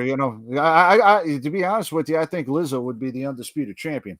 Oh no, I don't need that image. Oh, why you do that to me, Coach? Oh, don't worry about it. Man. You know why? Because I'm feeling good as hell. So that was the shortened version of the video. There's another version. It's quote unquote safe for work. Like it's not anything that would get banned. But I chose to show the shorter version of that video because the longer one shows them swapping sides and the other lady getting tapped as well. But it's one of those things. If you have the ladies do it, it's going to draw more viewers because nobody's going to watch dudes slapping other dudes behinds. And look, would you know it, Coach? The viewers go up. I'm looking at an uptick in watchers when I'm showing booty slapping. Hey. Ratings, man, ratings. Everybody always says it. Beautiful women bring ratings. That's what it's an age-old adage. Yep. So hey, we're getting here where we're about to wrap up, but let's check the comments out before we close out. Michael Cavaskillo said, "What am I doing after the show?" You know what I'm doing after the show. So the moment that I click end show, I'll see you on live on Xbox. Oh God. David Cunningham gave us What are y'all playing? What are y'all playing? We like that DMZ, which is a mode in the newest Call of Duty. It's fun. It's fun, man. Actually enjoy it a lot. Nice. Let's see. Oh, go ahead. Go ahead. No, I was gonna say my oldest son just got a new tower, and the only reason why he wanted this tower, my youngest son made it for him because he's upgrading his old computer. So the only reason why he wanted this tower is so that he can play RuneScape again. RuneScape? Man, you never played RuneScape? No, man. I know about it, but that's a millennial, almost Gen Z type of online game. My son really was into that when he was growing up. So, Yeah, And heard I me see. play that one in a while. Yeah. I know. And look, when it comes down to video games, I'm more of the speed run, old school game kind of that. Like, I still love watching I still love Mario 64 and Ocarina of Time. So, yeah, you're not going to see me on a lot of them. I think the last multiplayer that I played online was Halo 3. My dad is an Army veteran. He's a retired truck driver now. He just got an Xbox Series S, and he's asking me about Yeah. gaming recommendations. My dad is not a gamer. I was legit surprised when he called and told me that he wanted one, and then went and got one. Got the Game Pass and everything, man. So I'm looking at trying to find games that him and I can play because he's not the fast switch type of gamer that I am, but Yeah. I love it, man, because I see it as a way that him and I can bond because him and I we kind of bond over sports. He's not a sports enthusiast, but he does follow sports. But I see gaming as a way that him and I could bond, which is funny because he didn't like me playing games growing up. He thought I'd spent too much time playing video games, and I'm like, if I got all my chores and stuff done, and we ain't got nothing else going on, what else can I do? I could go read a book. After I read the book, then what? I'm gonna play video games. Yeah. Come on, pops.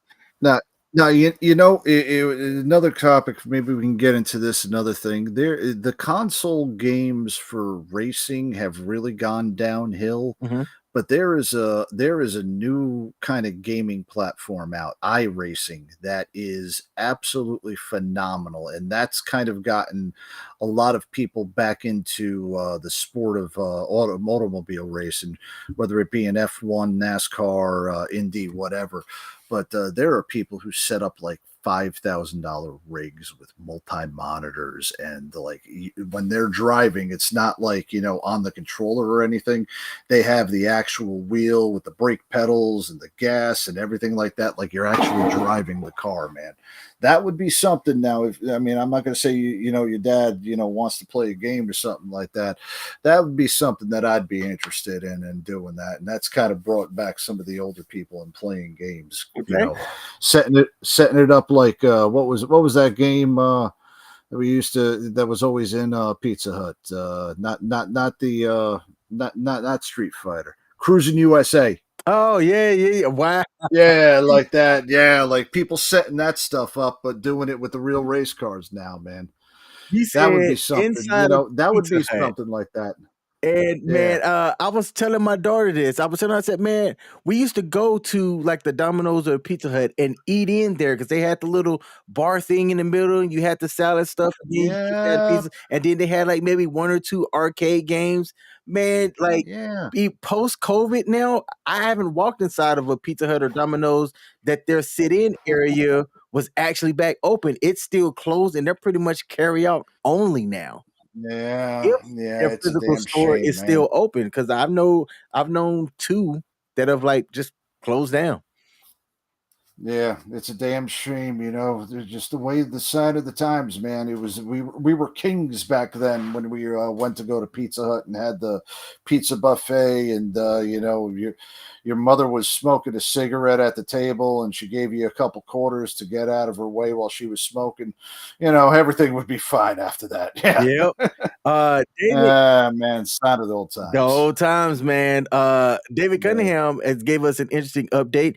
It was 68 Los Angeles, 64 Phoenix in the third quarter with Mhm. 8:03, and apparently Phoenix is going on a 10-0 run, and in just under 3 Nice. minutes it is now 74-68. Phoenix is up. All right. I love to see Good, it, man. good, good, Absolutely. good. David Cunningham also said in the chat over on Facebook, the booty slapping league. Would that be considered sexual assault in America? LOL. Look, ow. Ugh. Ugh. Eh. I have this thing. Should I say this? Doggone it. It's 10 o'clock. The sensors are gone. I have an issue with things that are considered consenting and then later on is not. Like it's what made me nervous about going back out in the dating world, post divorce. Yeah. I'm like, man, I'm hearing a lot about stuff that was, well, I consented at the time, and then I took consent away, and I'm like, well, when? That ain't what this show is about, but it's just, yeah. Hey, look, I'm just saying this. They are volunteer. They're not volunteering. They're participating, knowing full well that they're getting their asses slapped. Okay. So let's be quite honest. If that is an actual sport and they know that that's happening, they know the risks that are involved. And I'm pretty damn definite that there's waivers just in the same sense that, there are in baseball or in boxing and things like that. I mean, I didn't hear Riddick Bowe, getting charged for sexual assault after he punched Mercer in the balls several times, or the whatever the guy was who got punched in the nuts. You don't hear wrestlers or anybody, when the accidental grab happens, suing somebody for sexual assault. So if you're in a league where the sport is slapping the ass, it will not be constituted sexual harassment or sexual assault, because these fuckers know exactly what they're getting into. It's not like somebody's going to whip out, a Dildinator 5000 and all of a sudden violate them in the middle of the ring. They're slapping the ass. Okay. Hey, I should trademark that before somebody creates one and calls it the Dildinator 95. Oh man, that was a good laugh. Pete said it should be called Ultimate Ass Championship. You know what? This show's been fun. I've definitely had some laughs throughout this one. But before we close out the show, I'm gonna read this final comment. David said, "Some people may take the ass slapping to the streets. You know that people are sheep." Look, I wouldn't be surprised. Like, in my hometown, I wouldn't be surprised if some local bar decides to run something up under the table, because people would pay to come to watch it. And then if you're giving the contestants money, right? Whoever wins first place gets the top prize of the purse, while second place gets at least something for participating in it. And then you get people that are going to come in and drink just to watch, people get their ass slapped. I can imagine some podunk town in Alabama is going to be running something like that. Just out of curiosity, how would you judge the winner? Ooh. The first person who says I quit loses, like who just can't take it anymore, right? So because I'm not gonna say I've been. Oh man, I'm about to tell. Allegedly, there's this place in Guam that you can become a part of the show, and by becoming a part of the show, have you ever heard of Viking? Oh my goodness, I don't want to know about this. Well, usually becoming part of the show includes the champagne room. Well, allegedly, there's this place that GIs would frequent that you would become a part of the show, and what they would do is they would bring you up on the stage, pull your pants down and powder you, right? Okay. Look. So I mean, like, tame, right? That's tame. Yet, right? They wouldn't just like tap you. They'd bring that powder back and go, what? Right? Yeah. The Marines were the ones that, like, they willingly, getting up there and becoming a part of the show. And like, we're all looking at it, we're cheering it on, we're laughing about it and things like that.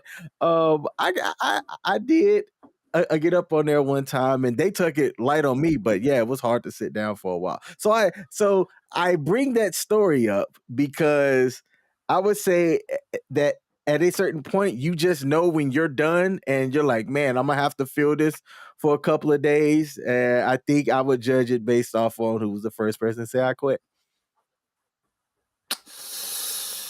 Hey, nah, women don't like quitters, but nah, I can't say anything bad about that. Hey, I got it.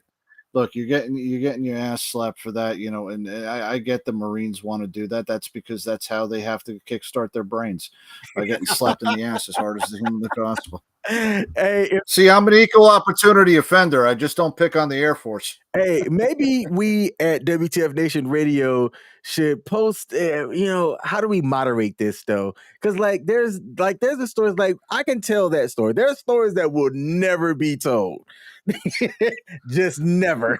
But then, That's that's why we've got the smoke pit on Wednesdays. you know what? Maybe I should call in to the smoke pit on one of these days when the subject might be about share your most embarrassing story while you were in the military. And I'll say that my Viking story was probably Oh one yeah. of the most embarrassing ones that I can publicly talk about.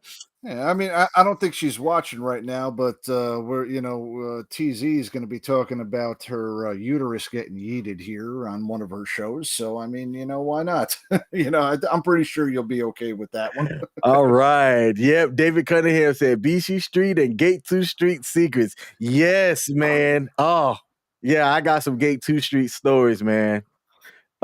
Michelle said, I want to hear this story. Hey, Michelle, you're my lady. I will publicly tell you that on these streaming streets, there are some things that are just, if you want to still love me, I will not share Hey, these was stories. that?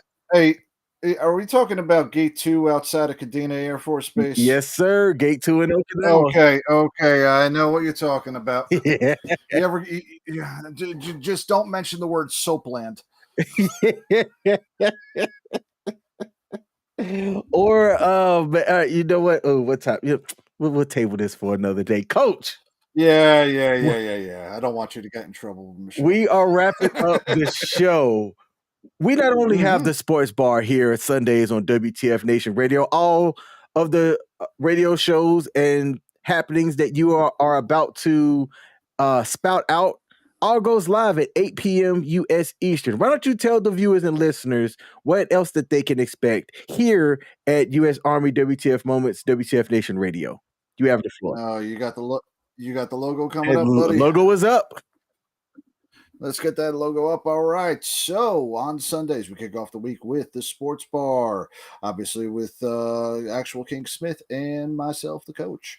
We talk to you about the world of sports, but we tune in for the Monday edition in which we talk about what's happening within the military, what's happening around the world with ICE. Now, this upcoming Monday, ICE is actually back at Bragg and in my own hometown. And unfortunately, we will not be having a Monday edition this week, which brings us right over into Tuesday with the one and only CQ and his rotating array of hosts that he's got now over at Pop Culture Warrior. And this Tuesday, comedian Brad Williams. I know you probably have seen him on his Netflix and Amazon comedy specials. He's been in several other TV shows, but he will be coming this Tuesday to Pop Culture Warrior. If you have not seen Brad Williams, he is a funny little dude. I'm calling him little dude because, I guess that's what, properly we can call him on there. He's a little person.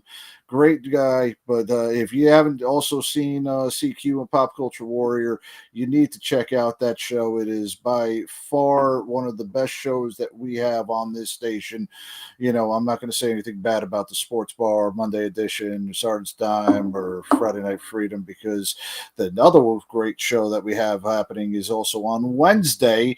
And that reason why CQ's got a rotating guest host is because his old host, Radar, as well as TZ, are coming to you live Wednesday night from the Smoke Pit, where we just go ahead and bullshit for 2 hours. I was on there a couple weeks ago. Phenomenal, just talking, bullshitting, telling about funny stories, embarrassing shit, and just talking about the stuff that you would when you were in the smoke pit over there in the bees and trying to bullshit your way around with everybody else.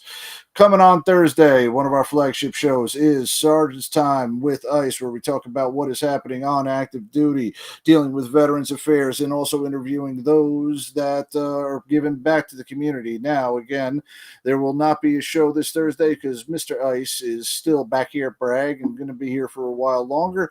Let him take care of it. So when he comes back the following week for Monday edition, that's the next time we'll be live. And on Friday night, we wrap up the week with Kaz and Pookie's coming back this week for Friday Night Freedom, where we take all of the news stories of interest, we discuss them, and then we also debate and take your comments regarding them. And we had a lively debate last Friday about how millennials and Gen Z love Tex-Mex food and Asian food over Italian food, and I took offense to that, and so should everybody else who's listening. So, but that is the topic of conversation. We come to you all six out of the 7 nights a week. We're off on Saturdays, but starting at 8 o'clock on U.S. Army WTF Moments on WTF Nation Radio, and we're across the platforms of Facebook, Twitch, YouTube, and Twitter. And all major podcasting platforms.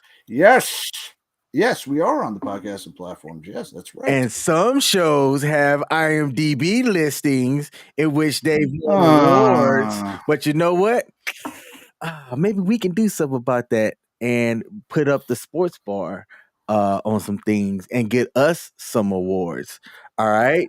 So, hey, Coach. Yeah, we got to start getting some celebrity athletes that have IMDb pages, and then we can get them listed. Yes. Yeah. We shall start our domination here very, very soon. Hey, Coach, thanks. Oh, yeah. Thanks for that rundown. To all of our guests, listeners, and viewers, we appreciate y'all each and every week that y'all decide to tune in. If you haven't, hit that like button already. If you are watching on a platform that has a like button or a love button or whatever button, just mash a button for us, all right? We would appreciate that. They've been mashing the mute button every time I talk. Right, except for me, but don't mash the mute button like I've been doing, mashing buttons all over here. David said, great show, King and Coach. World peace and chicken grease. Have a blessed week all. And I echo that sentiment to everybody else out there. World peace and chicken grease. And to everybody else except CQ, y'all have a fantastic week. I will see you back here next week, Sunday, 8 p.m. U.S. Eastern Time Zone. Have a great night, everybody. Peace.